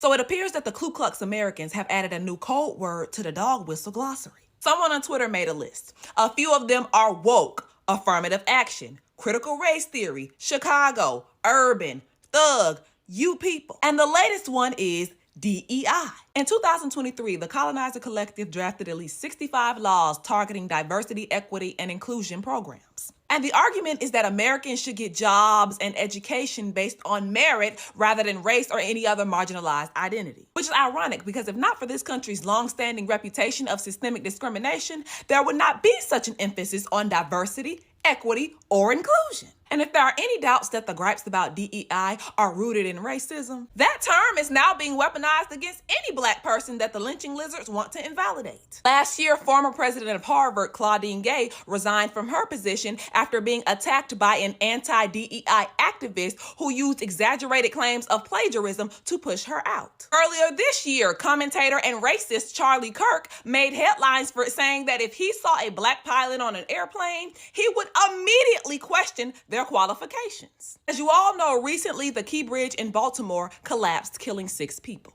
which somehow ignited a fury of racist tweets towards the mayor of Baltimore, Brandon Scott. They labeled him a DEI mayor and blamed him for the bridge collapsing. Y'all, these are the motherfuckers who are allowed to vote and have driver's licenses. And lastly, I propose a new term that is actually very fitting when you think about it. Supremacy hire. Here are a few examples for reference. When we're talking about what's happening in Congo and the humanitarian crisis and talking about this concept of boycotting, I really need y'all who are on the fence about boycotting to understand that the cost of convenience does not have to be human lives. We are literally conditioned to think that in order for us to have certain things, someone somewhere has to suffer, and that is the furthest thing from the truth. And the only reason why they want you to believe that is because the real reason why people are working and dying in these horrendous working conditions, the reason why these people do not have access to clean water, clean clothes, or shelter, but they're in there mining cobalt for BMW and Tesla and Nokia and Samsung and all of these other companies, is because the people at the top want to make as much money as they possibly can under any condition. It's not so that their employees can get paid more. It's not so that they can give you a cheaper product. It's not because that's what it costs and there's no way for them to make it without doing it this way. It is 100% so that they can make an amount of money that they will not even be able to spend in this lifetime. That is the only reason why. Do not let anybody tell you anything otherwise, because it's not the truth. I'm literally wearing a cotton shirt right now. I'm sure white people in the past tried to make it seem like without slaves, it would be impossible to produce cotton. And here we are with slavery abolished and people are still walking around wearing cotton. They'll find a way. Trust me. They will find a way. You have to force them. The only reason why they are continuing this way is because we are turning a blind eye. That's it. They know they can get away with it, and getting away with it means their pockets are lined. And they don't care if people live or die. They don't care at all. Obviously, honestly, human lives are not the cost of convenience. They don't have to be. They will find a way to make the product while giving these people livable wages, while giving these people a place to live, while making sure it's not children that are working these conditions. Yes, maybe it takes longer to drop a new phone. Maybe you can't drop one every single year. Yes, maybe you have to be a little bit more diligent about production costs and things like that, or whatever the case is. Don't even let them convince you that it's going to make it cost more, because it actually doesn't. They might take a pay cut. Let them take the pay cut. I'm sick of that concept that it's like we're trying to, so do we just want Apple to stop making phones? No, we want y'all to stop killing people. What does that have to do with phones? To be honest, Kendrick was always going to win this beef, no matter what he or Drake said, and it's because of something very simple. There's a part in The Heart Part 6, which is Drake's last song, in which he tries to address allegations that he has been having illicit relations with minors. And he says, like, oh, I'm disgusted, I'm too respected, if I was doing that, I would have been arrested. And, like, you can break down what his words, but if you actually listen to how he says it, he doesn't sound disgusted. Drake as an artist is very monotone. He's not someone that utilizes a lot of vocal inflection. And that means that inherently, he was always going to come away with this with less quotable lines than Kendrick, who has, throughout this saga, used vocal inflection masterfully. Like, obviously, there are portions in Kendrick's song where he's deliberately taking on a monotone effect, the first part of Euphoria, for sure, but most of the lines that you hear people now saying, like, oh, I can't get this line from Kendrick's song out of my head, they come from moments when Kendrick is using some sort of, like, vocal inflection. He's used to the Canadian accent, he's saying, what is it, the braids, the A minor line, him saying, hey Drake, they're not slow. All of these are lines where Kendrick is fucking killing it in the vocal inflection game. And that means inherently, those lines are gonna stick in your head more than anything Drake could say. And that's why you've overwhelmingly got people saying, like, I've got this one Kendrick line stuck in my head over and over again. Has anyone said that about any of Drake's diss songs? No. And when people have a line stuck in their head that's dissing you, you are going to lose. At the end of the day, rap is a performance where the main instrument is your voice. And so when you have someone who is more versatile with their use of their voice versus someone who's more monotone, the question of who is the better performer answers itself. Can't be the only person on the planet that didn't know that you can just pick a piece of fruit off of a tree and Hi, yeah, there's actually like a whole story for why you don't know that, and I made a chart to explain it. That's the lemon. Unsurprising to anyone who knows anything about US history, the first part of the story hinges around racism. So there was racism, and then there was the Emancipation Proclamation. If you don't remember, that was when Hat Man said that we were people now. But after that happened, previously to being freed, slaves like foraged and fished and trapped on the lands where they were being held, like on the plantations they worked on. But the plantation owners were like, whoa, buddy, you could gather things when you worked here for free. But I don't like that now. So because of that, the South passes a bunch of laws that turns trespassing from a civil offense to a criminal offense. And that was specifically to keep Black and Indigenous people from foraging on land they don't own. And the kicker of that is, they don't own land. So, bing, bang, boom, those laws also catch on nationwide. So the first chapter of our story closes with people not being able to gather fruits, foods, any sort on land that doesn't belong to them. So that concludes this chapter. The next chapter, also racism. For thousands of years, indigenous groups here in North America managed lands and waters using all sorts of methods like controlled burns, and they formed mutually beneficial relationships with a lot of the plants and the animals and the fungi. And then after that, white people, they got here and they said, this does not look like a farm, so obviously no one must be tending to it. Hashtag untouched wilderness. Hashtag we about to wild out in these streams. and they wilded out so hard that they decided, we need to set aside some land where we're not allowed to wild out anymore. And they did that through the Park Service. But when they created the Park Service, they used hands-off conservation, which was based in this original idea that the land didn't look like people were tending to it because it didn't use European farming methods. And so they believed in order to keep the lands immaculate, no one could touch them. And so with that, you can also now not gather food in parks. Love you. So to catch you up, that is now no free food from private land and also no free food from public land. So you can gather food on your own land. So obviously we would still learn how to do that, right? Wrong. Our final chapter in why you don't know that you can gather lemons from trees, classism. All the isms are getting their time. Welcome to the 1900s, jazz and dust bowl, oh no, world war. And as we get close to the halfway point of this century, grocery stores and refrigerators are popping up. It is the cool kid way to be getting all of your food. Oh, only poor people gather their own food. By the 1960s, that's how people were feeling about foraging, by and large. Of course, this doesn't mean everybody. Which then leads to, oh my God, no one likes me anymore because Barbara said I act poor. Sad face. So what did people do? They stopped foraging. They stopped picking their own food. No one wants to look poor. Everyone wants to keep up with the Joneses. And who were those people? Our parents and grandparents. And some of you guys are infants, so probably great-grandparents too. So you know who didn't teach us about any of those things? Our parents and our grandparents. So now a lot of people our age don't know. It led to what I call the big food forgetting, in which people in Western communities are super detached from their food. We have no part in it anymore, except for what we pick out at the grocery store, really. And that is why my homegirl thought that her store lemons and her tree lemons were not the same lemons. Honestly, it could happen to anybody. I know people are giving her a rough time in the comments.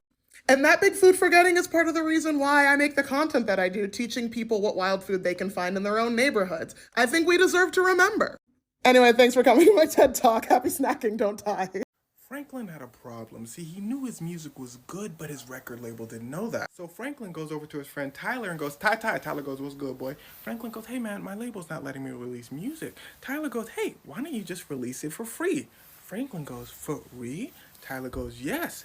This is called a mixtape. Labels have no control over it since it's free. So Franklin releases a mixtape and it takes the world by storm. His label goes over to him and says, Frank, I knew you had it in you. Frank says, give me $1 million. He said, $1 million? What? Frank goes, you want a good album, right? His label goes, that mixtape you had, we're just gonna commercialize it. Frank goes, okay, go for it. The label goes, I don't like how you said that, but let's take a look at this album. Oh. See, the problem that Def Jam, which was his label, was having is they couldn't take his mixtape and turn it into an album because in Frank's mixtape, he used too many things called samples, which means he just took some part of other people's songs and put them into his song. Def Jam goes, touche, Frank, so make us an album. And he makes them a heck of an album. 3 weeks. That was all it took for him to make an album that would get the attention of Beyonce's, Jay-Z's, Kanye's. Everyone's asking Frank to be on his song. The label said, that's our boy. That's what we was telling you. Frank, at this point, you know that boy was fiending for revenge. He starts teasing an album that he says is gonna take the world by storm. He said, I made that first one in 3 weeks. What y'all think finna happen when I take my time? The label said, take anything you need. Frank goes, okay, but I get full creative control. The label goes, well, sure, what can go wrong? So listen closely. Frank signs a deal with Apple Music to exclusively release his upcoming album for $20 million. Def Jam goes, ooh. Frank goes, oh, but I can't give you any of this money, Def Jam, because you have the rights to my songs, not it being performed. Def Jam goes, okay, true. Def Jam goes, but you know how record labels work, right? We own you until you give us the amount of albums we ask for. Frank goes, yeah, but y'all are aware that this is my last album, right? Def Jam goes, yes, but you said it was going to be amazing, so we know this payout is going to be super good. Frank goes, sure. But y'all want to keep talking or y'all want to see the album? They said, let's see the album. So they start watching the visual album. And Frank Ocean starts building stairs. Then he builds some more stairs and some more stairs. In fact, he spends 140 hours building a set of stairs. The label said, okay, I see what you're doing there, Frank. Where the songs, though? Frank goes, just keep waiting, keep watching. At the end of him building stairs, a couple songs play. The label goes, it's one of the ones that takes a while for you to understand, right? Frank goes, yeah. I'm out the contract, right? The label goes, yeah. Frank then drops a music video for a song called Nike. The label had said, Nike? I don't remember seeing that. His assistant said, sir. He said, hold on, I'm trying to find Nike. They said, sir. The label had said, what? They said, sir, that wasn't the album. He said, what? He said, the label had said, speak up, man. They said, Frank dropped his real album today. The label had said, real? They said, yes. It turns out the one that he dropped for us yesterday was a fake album. And the album that he dropped today was his real album. It's called Blonde. An album considered one of the greatest pieces of work ever, and that's not even the crazy part. You see, that last album he gave them could just be considered marketing. See, prior to when an artist releases an album, they need to post something to get everybody reminded that they exist. So, by him posting this weird avant-garde album, people go, oh, what is that? What's Frank Ocean doing? And then boom, Blonde comes out. On top of that, he gets paid $20 million for the marketing by Apple Music. On top of all that, with that $20 million that he got from Apple Music, he was able to pay the $2 million advance he got for this weird avant-garde album by himself. So he was able to keep all of the songs that he made for the album anyways. The head of the label, Lucian Grain, goes,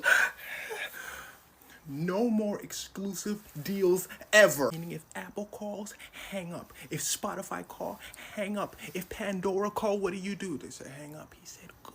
So through this, Franklin retained the independent rights to his music and finessed Def Jam out of millions upon millions of dollars. What's up, everybody? Happy Black History Month. 29 days, that's a little extra on top. And I promise every day I love you. I love you, I swear. This goes out to my cousins who talking smack in the dozens. Baker, but don't forget Josephine. No, you can't forget to rock. Does that come before the lean? Or to wash up your greens? Ain't have no heat, so you use the oven. This goes out to people who love him a little slow jam. Got my heart broke by a shawty who didn't trust me, man. She was on some shit like, who the fuck did I marry? And I probably should have known when she told me she was Nigerian. This goes out to ladies with 5 bobs who took too much time off. You flying cause your man, he got 2 jobs. Chocolate turtleneck with the chain out. Baby shower shirt cause you tame now.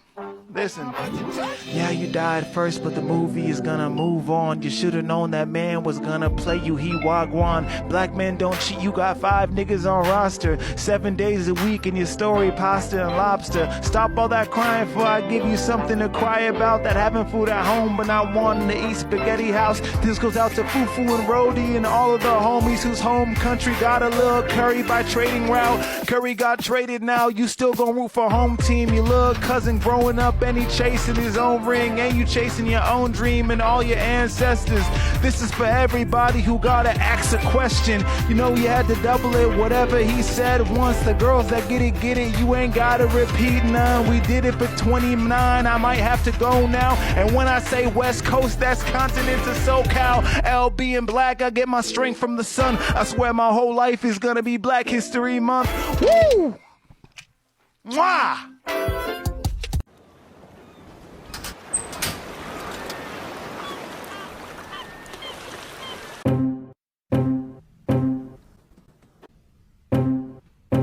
Hello, I was just calling to let you guys know that I'm not going to be needing the room attendant to clean my room during my stay. I'll take care of that myself.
saw the video, and she responded to me last night. Here's the conversation. She starts off with proof of payment. She sends me 2 screenshots of some cash she sent. I guess she wanted me to know that her name is Melissa. Girl, we know who you are. Proof of payment. I say what I say. Y'all can pause to read this shit. But this was the conversation. As I stated in my messages to Lizzo, her voice, as far as speaking up for Palestine, Congo, Sudan, her donations, are not something that is being oversighted. Like I said, every voice counts, and so does every fucking dollar, because that was still beneficial to the families that received it. But $15K ain't shit for somebody like Lizzo.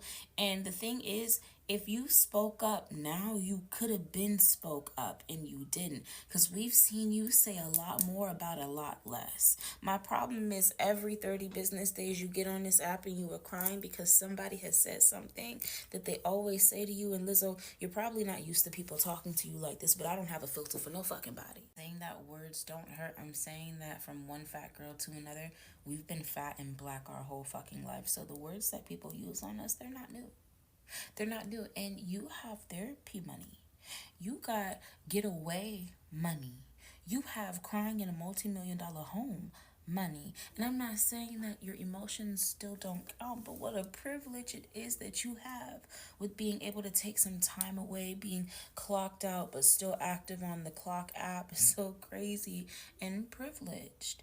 And if we all didn't know the schedule of the Lizzo show, because Lizzo will do something problematic and then somebody will try and hold Lizzo accountable, and then Lizzo will point the blame at the people that always say the same things that they say about Lizzo, and then Lizzo will say, I didn't sign up for all of this bullying, I quit, but I don't actually quit music, I just quit giving my attention to the haters because I have people that love me. Like, you're trying to convince us that you got people that love you, like we ever questioned that you had people that loved you, and maybe that's a cry for help because you don't have people that love you, and then you go right back to giving attention to the same haters you said you wasn't going to pay attention to, and then the show starts over. Like I said, if Lizzo wouldn't, other people would, and other people already have, because not only did a shit ton of business owners, vendors pop up in my comment section on Instagram and TikTok, baby, this oil company I've been working with for the last 2 years stepped up as the first official sponsor for whichever event we decide to do first, or whichever location we decide to pick first, and she's doing 44% off tonight. So if you use the coupon code FREE in all caps, you get 44% off your order. Now here's why this is important.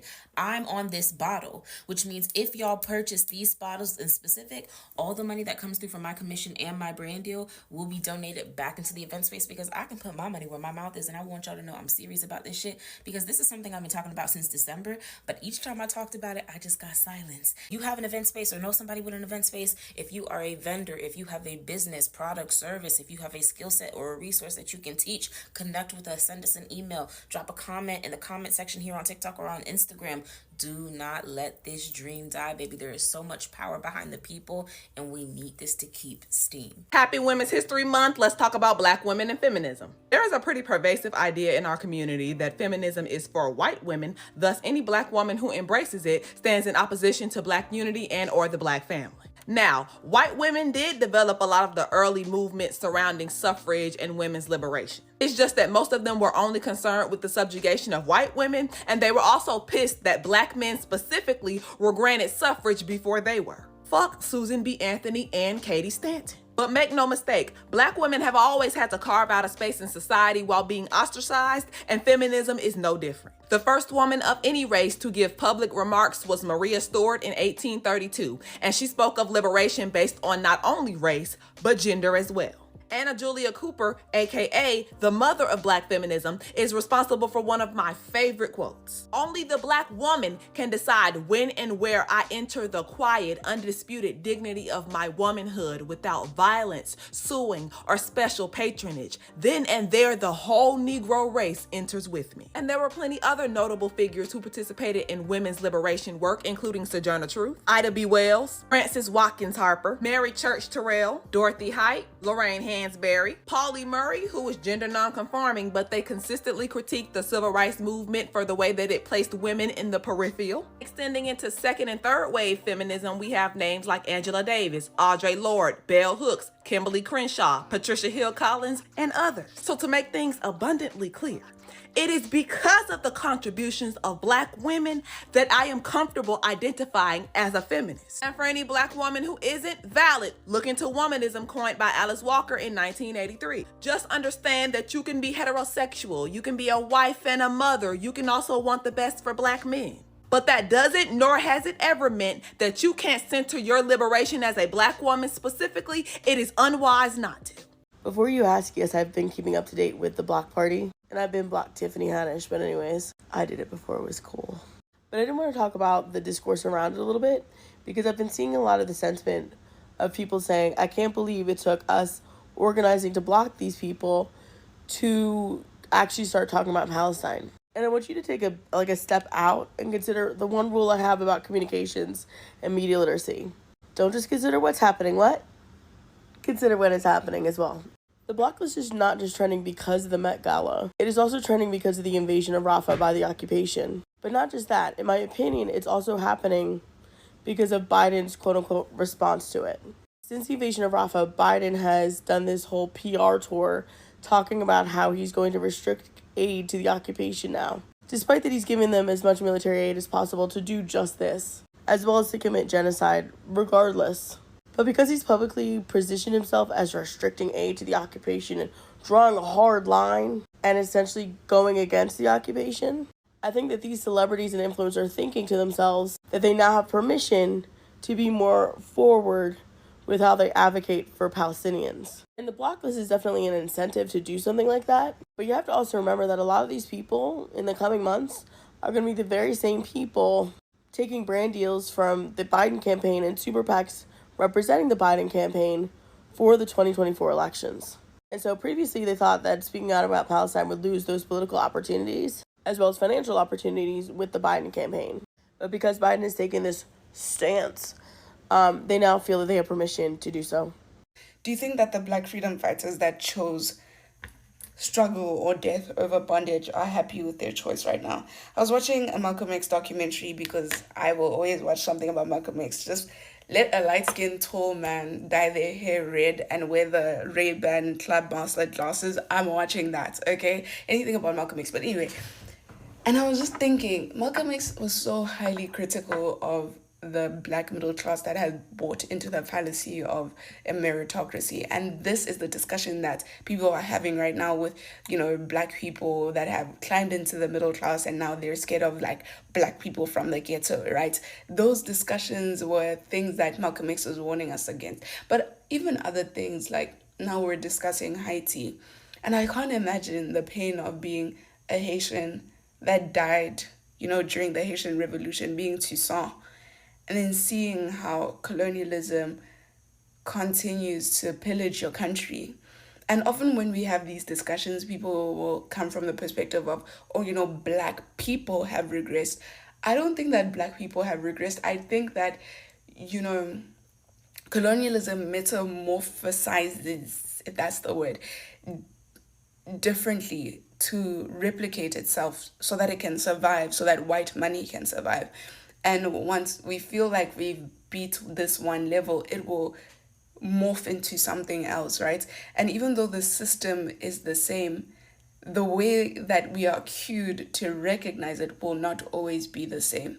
For example, when Black Americans are speaking about the prison industrial complex and how that compares to transatlantic slavery, I feel like that was a comparison that you had to make when you're thinking about these comparisons, like when you're deeply analyzing and looking at it, right? Even when we're looking at Black South Africans and we're speaking about, the division within the Group A admissions or Group B admissions for high schools, how does that govern whether a child can get into a good school or not? And why are all the good schools in white areas, right? That's a form of neo-apartheid. And even when we put these neo-Jim Crow, neo-apartheid, neo-colonialism, are we trying to euphemize what is actually happening? Because I feel like if someone was to say, Africa is going through neo-colonialism, it's like, okay, yeah, neo-colonialism. But if we were to fully deepen it, it's still just colonialism. And I think I know what neo means. Neo means new. I know what it means. You don't have to teach me the etymology. But even in the connotation to colonization versus neocolonization, I feel like neocolonization still kind of euphemizes or doesn't add that sense of urgency. And I think about Kalushi's words when he said that, blood, toil, and tears are the only way to get freedom, or he said he hopes that his blood will nourish the soil that will grow the tree that bears the fruit of freedom, right? I think that's what he said. You are not afraid of Black people from the hood. That's not what you're afraid of. I promised I was going to write more about this topic and the experience of posting this video. So here it goes. I'm going to give you a couple of excerpts from an essay I just got published in Scalawag magazine titled Surviving the Crash. This is just a little bit of a taste.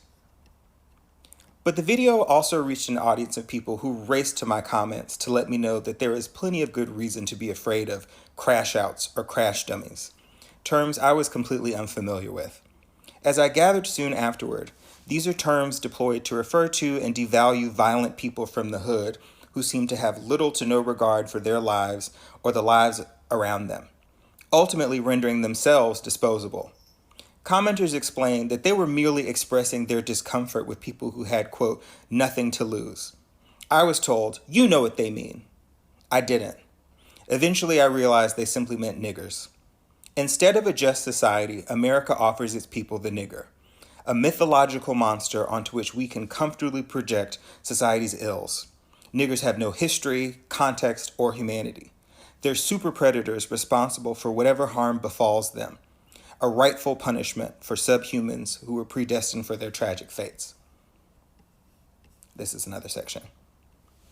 And even though it is a lie built from our flesh, Black people are often willing to accept the nigger as reparations too.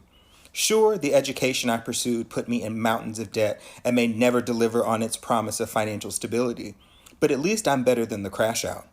I may have devoted years of my life to climbing the corporate ladder in ways that leave me feeling like I betrayed myself, but at least I have weekends off and sit at a desk instead of working on my feet.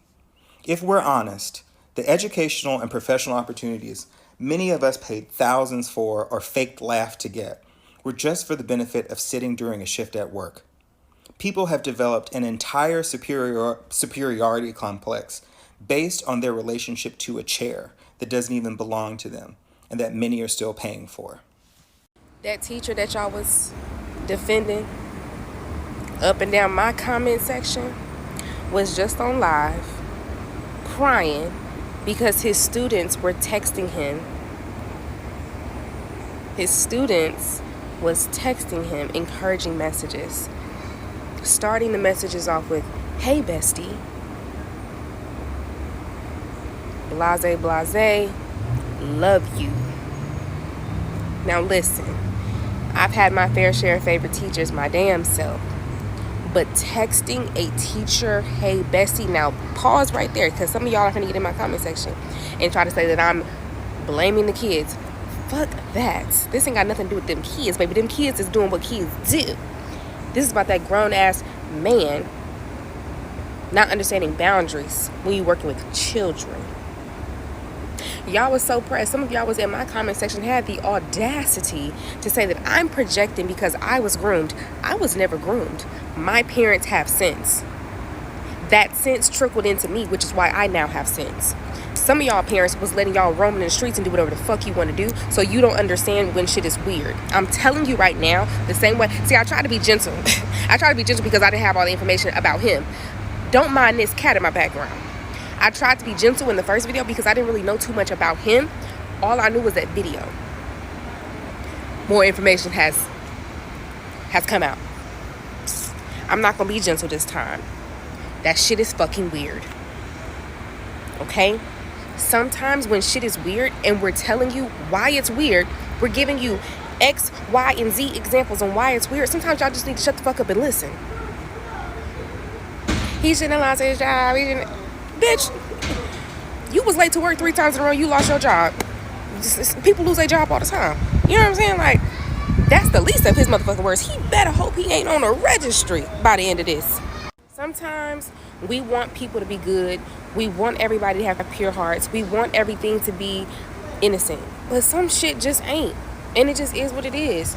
It just is what it is. Unfortunately, that's not the world we live in. We have to be fucking for real sometimes. And let me tell you why I knew this shit was gonna go downhill. He started the video with let's stir the pot. He continued to double down. He continued to make videos about it. He continued to go live and continued to do all these things because he knew that it was a controversial subject because he wanted to go viral. He's not worried about the same thing with the black kids. Y'all want to make it seem like, oh, it's just so innocent. The girls were just having to take out his hair. Community, we're having a community. Girl, bitch, hoe, please. Let's keep it a whole stack. That man was at work, number one. Them kids was at school, number two. He is a grown-ass man. Them is children. Bitch, you should have booked your appointment way later. The fuck?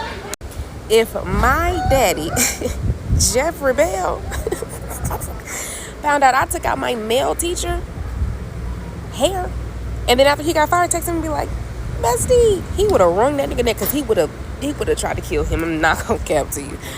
But hey, every daddy ain't got sense. So. Y'all remember that episode of Static Shock that taught us not to make assumptions? So Virgil at school or whatever, he ended up bumping into this big dude named Marcus. And Virgil immediately starts talking smack to Marcus. And Marcus lifted this man up one-handed and said, you don't want no problem, do it. Virgil ain't want no smoke with dudes, so he just walked off. We then see the police go investigate this break-in. It turns out it's a whole Bang Baby in there. Now, when they rang the fire alarm, it turns out that this is the Bang Baby's weakness, so he ended up dipping out, right? And then the next day, they see on TV that the Bang Baby then broke into another place, right? So Static and Richie go pull up on him. Now, Virgil ended up making his car alarm go off, which makes the Bang Baby go crazy, right? And then they knock these tire wheels over on Static. Marcus is seen with a counselor, which turns out to be Virgil's sister, right? He tells her how everybody believes that he is nothing but a gangster, which is something that he's starting to believe himself. She then tells him that if you believe that that is all that you are, then you already lost the battle. You can't give up on yourself just because somebody else has a misconception about you. Meanwhile, Virgil and Richie are trying to look up the history of Marcus because they believe that Marcus is the monster. So the first person that Virgil goes and sees is Marcus' ex-girlfriend. She tells Virgil how Marcus always had bad anger issues. She tells Virgil how he would get mad and just storm out of the room and he would break a door on the way out. And then after that, she ends up jumping in the car with her boyfriend, right? Now he ends up dropping her off at this corner or whatever, right? And his bro is starting to cruise down the street or whatever. Next thing you know, he stops at a red light. And then the monster ends up attacking his vehicle. So Virgil saves old dude and then he goes one-on-one with the monster. But the monster ends up distracting Static and then he gets away, right? Now Virgil comes up with the most jacked up plan, right? He ends up talking to Marcus's ex, right? And Virgil is talking mad smack about this man, even though he's sitting right there in line. And it got to the point where everybody started laughing, right? And Marcus couldn't take no more of it. So bro go and check Virgil. He like, man, you need to chill. I ain't did nothing to you, but I will do something to you. You know what I'm saying? Now Virgil ended up running away from him, right? Now while Virgil high and Richie hit him up, right? And Richie like, yo, did you know your sister is Marcus's counselor? He like, there ain't no way that he can be the monster. He been with your sister the entire time when the monster started attacking. And what do you know? The monster pulled back up on Virgil, right? And at this point, Virgil realized somebody done framed Marcus or whatever. Then we end up seeing Marcus and the monster go face to face and the monster don't do nothing to Marcus. And it's at that point that it's revealed that the monster is actually Marcus's ex. It turns out she was trying to fix things between them the night of the Big Bang, but she never got a chance to. And because of their breakup, she was then trying to frame Marcus so that he would go down for all the stuff that she's been doing. And then that's what Static pulled up, made a whole bunch of noise to knock out the monster or whatever. This show is always giving great messages to kids. Y'all let me know in the comment section what y'all thought about this episode.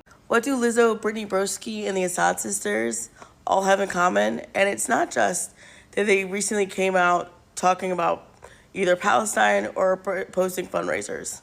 There is something else, and we will get to that. But here first is how I would structure the block list for advocacy. And I promise that question will make sense. So first, I made a little representation of the distribution of attention in regards to the block list right now. Each of the circles represents discourse about a certain person being blocked or discourse around the block list itself. And then every single black dot is people's attention, right? And do you see how all over the place it kind of is? It's all over the place. There's no real concentration of direction and where we're going with this block list thing. And people are blocking just a block. And for clarity's sake, I'm never going to tell you what to do with your attention. That's yours. Realistically, what you want to do with your time and attention is yours. But this just serves as a thought experiment with how I would streamline things to make the biggest impact. So the reason why I organize the circles into red, yellow, and green is because that is symbolism you already associate with a stoplight.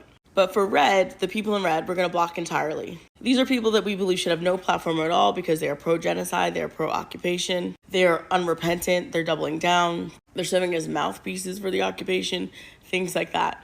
I would shift from us making videos about this group of people and just post the lists as photos. Mainly because we want to deplatform these people and cut down on the noise continuing to talk about them. In the red group list of people, we're also going to include their affiliated brands as well. And particularly this group represents silence from celebrities with 50 to 100 million followers. People for whom even unfollowing doesn't really feel like too much of a dent for them. But for the red group, we're just going to block and go. Be done with them. Yellow are what I call the pressure deplatforms, right? And with this, we're going to use the video parts of the platform, right? You can use photos too, but like we're going to be a little bit more expressive with why we are deplatforming this person. But we're also going to link it to advocacy. So one pressure block is going to also include pairing with one piece of advocacy, a fundraiser, news of those impacted, preservation of culture, etc. And the narrative is that we are exercising our humanity amongst those who seem to refuse. So how do we identify who these people are? And again, we're going to come back to the question of what do Lizzo, Brittany Broski, and the Assad sisters all have in common? And that is that the institution who gives them their platform is still majority the internet or their following. They are more tied to our attention than any other group of people with their platforms, right? Lizzo came up with Prince, but arguably a lot of her popularity came from the body positive movement, which spurred conversations online. And both the Assad sisters and Brittany Broski all came up through the internet, right? So all of their careers are still heavily tied to these platforms in which we are actively blocking them on.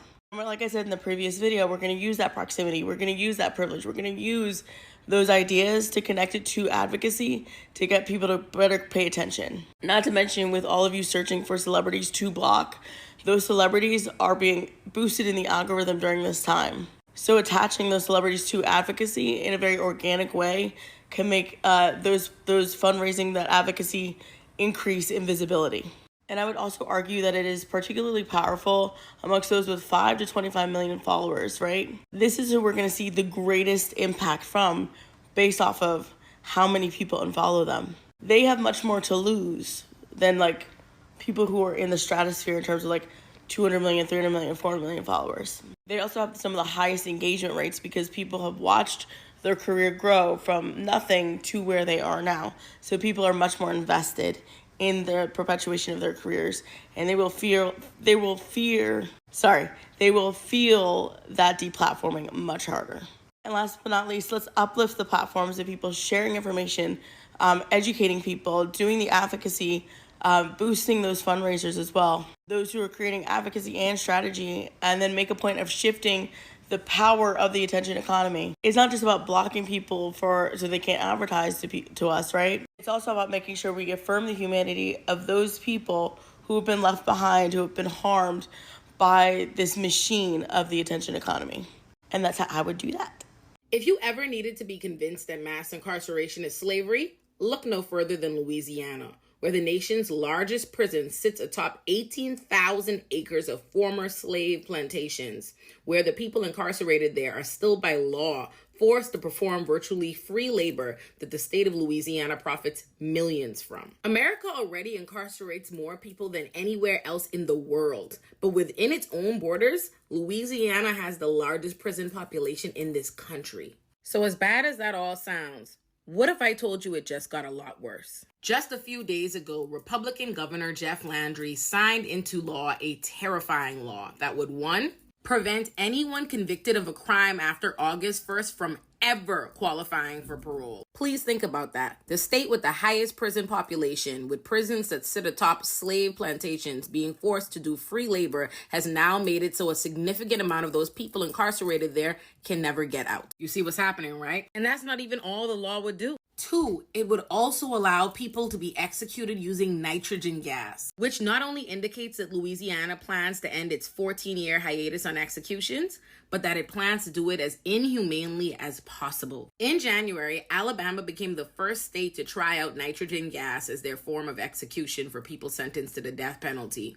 and it was just as inhumane as opponents warned it would be. People watched as Kenny Smith, the man who was executed using nitrogen gas, was strapped to a gurney where for 20 minutes he suffocated, gasped, and writhed in pain. And there's no question who this will disproportionately affect, as 65% of the people incarcerated in Louisiana's entire prison system are black. And here we have it. The truth. JCPenney does not want plus sizes to sell. Here we are telling you that your stock is outdated, unorganized, and you're going to come into my comment section and continue to stand firmly in your selections. To stand firmly in your happiness with your selections. Even though your customers, the people that are buying or not buying those selections, are telling you that they are not very happy with them. They're telling you that they would like to see more of their sizes in the store, but there's no room for them. But there's room for several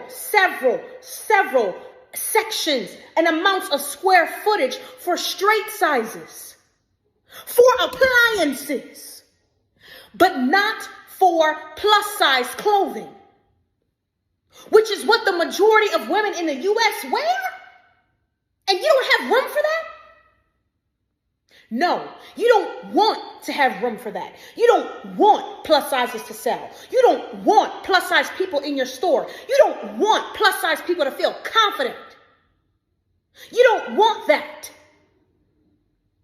And I don't want you in my comment section, furthermore, gaslighting me or anyone else sharing their very valid grievances with you, with Macy's, with other department stores, with other clothing brands that have tried to make us the problem for years when they themselves are the ones that are the problem. Plus size shoppers are not the problem. And we will not continue to be made the problem when we did not make the problem in the first place.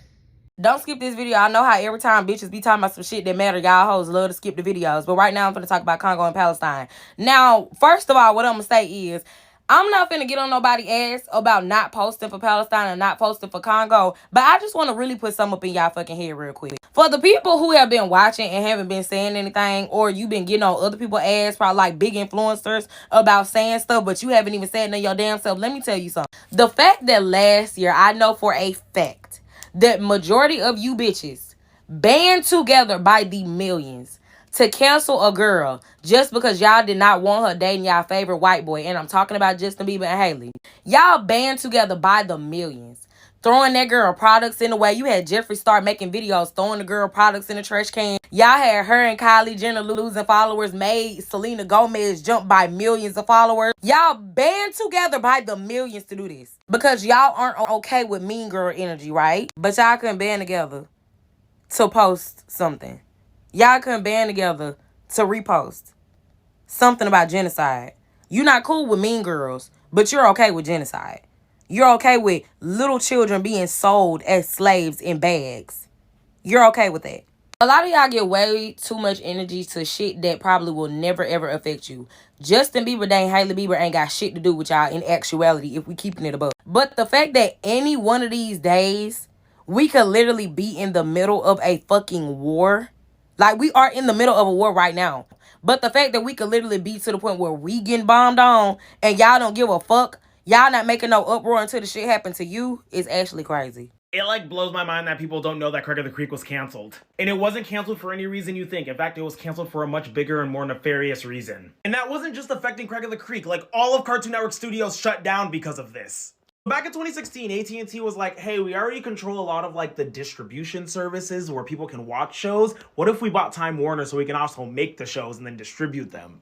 Great idea, right? No, because Time Warner is a huge company. Anyway, they took out a loan of several $1 billion to make that happen, and then they were like, actually, we're gonna sell it because running a company like Warner Media is very difficult. Except they tagged the debt they took out onto Warner Media when they sold it to Discovery. So basically, billions of dollars came out of nowhere to buy this company to then resell it to another company. So when Discovery bought Warner, the CEO was like, this is a lot of debt. We gotta find a lot of ways to save money. You know what's a great way to save money as a corporation? Getting rid of entire subsidiaries and entire branches of your company. It doesn't help if you as the CEO also hates animation. That's exactly what David Zaslav did, and I don't know if I'm pronouncing his last name right, but honestly, I don't want to respect anything about this motherfucker. One of the first things they did is they pulled a bunch of Cartoon Network properties from HBO Max. Some of them, they just pretend they don't exist, potentially to make them a tax write-off. We may never know exactly if that was the case. And when a show is a tax write-off, that means they can't really make money off of it in any way. They can't air the show, they can't put it on streaming, they can't make merchandise for the show. Like, they've done that before. A great example of that is Megas XLR. That's why, like, they don't acknowledge that show existing.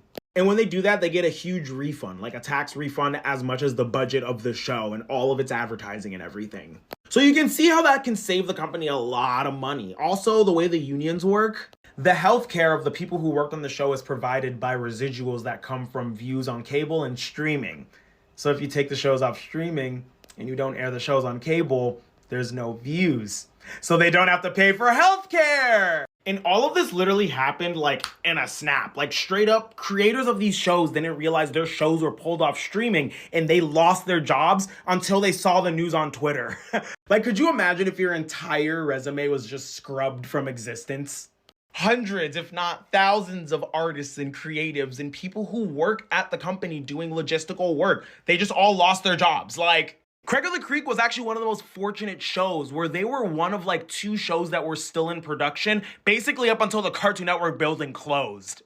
Dozens of shows and projects from both Cartoon Network and HBO Max were just canceled and just disappeared. Like, seasons just not finishing, just mid-production, that's it, it's done. About a year ago, there was an anonymous person who was like, hey, Discovery plans on shutting Cartoon Network down completely, like getting rid of the channel and just folding it into Warner Animation. And Cartoon Network literally came forward like, no, we still exist. Just don't pay attention to the fact that we shut down the whole studio. And we're just relying now on reposting other people's art on our social media. Which is like a cool thing to do, don't get me wrong. But like, it would be cool if like they also just like continued making shows for this entire brand. And like, I don't want to be mad at the people who run Cartoon Network because like, this was above them. It really wasn't their decision. It was from a higher up. And it's just unfortunate. People don't even know what's going on. People don't know that the animation industry is falling apart. People don't know that the things that brought them so much joy when they were a kid, this generation's not going to have it. And those same people who have been working in this industry sometimes for 10, 20, 30, 40 years just lost everything. And like, nobody has jobs. That's why there's been such a push to support indie animation, because these studios treat animation like it's so disposable. It doesn't matter how much you or I love this shit. It doesn't matter how much it's shaped so many people's entire lives and childhoods. It doesn't matter how much the creator of these shows love it. At the end of the day, these shows always suffer because of some exec and their bottom line and how can they make the most money. That's why Steven Universe was canceled. They had to rush the end of the show. Rebecca Sugar wanted that show to go for like 8, 9, 10 seasons and had a story arc planned out for that. And because of homophobia in other countries, they had to cancel the show. Cartoon Network was too worried about their international investors and they didn't want to lose that, so they had to cancel the show. It's corporate greed. It's capitalism. That is what's killing animation. That is why Craig of the Creek got canceled. The creators of the show had no plan on ending that show. And like, what's even worse is it's showing how bad late stage capitalism is, right? Because even like the execs at Cartoon Network understood what they had, and like that company understood that that is not something that should be happening, like all of their stuff getting canceled. But like at the end of the day, it's just a drop in the goddamn bucket. And at the end of the day, tens of thousands of jobs across the goddamn industry have been negatively affected. People don't have enough for rent or food because of these choices. And what's happening at the end of the day? The CEO of Discovery is still a goddamn billionaire. Okay, I actually have to look it up. I'm sorry, he's not a billionaire. His net worth is only $527 million. His salary is $40 million a year. Yeah, so he's still making his $40 million a year while he just destroyed so many livelihoods. AT&T got off. They didn't have to pay all the debt that they took out that created this whole mess in the first place. As long as these huge corporations can just be unregulated and they can do whatever they want, the people who are going to suffer the most are the working class and the consumers. So many people loved Craig of the Creek. No one wanted that show to end. I know I said that a million times, but like, we have to understand this is corporate greed, this is capitalism, this is lack of regulation for corporations that's allowing all of this to happen. And this isn't unique either. It's gonna keep happening as capitalism continues to spiral down its final stage. Unfortunately, the most vulnerable group of the working class are the first ones to be affected, the artists. Mind you, when the entire world was shut down, who was providing all the entertainment for everyone who was home? I didn't get a break as a social media influencer, content creator, musician, and someone who does work in the periphery of the animation industry. When none of the actors could do anything, the animation industry kept the world afloat, and they kept these companies afloat. For them to turn around and destroy their livelihoods, to destroy their network. That's capitalism. That's capitalism.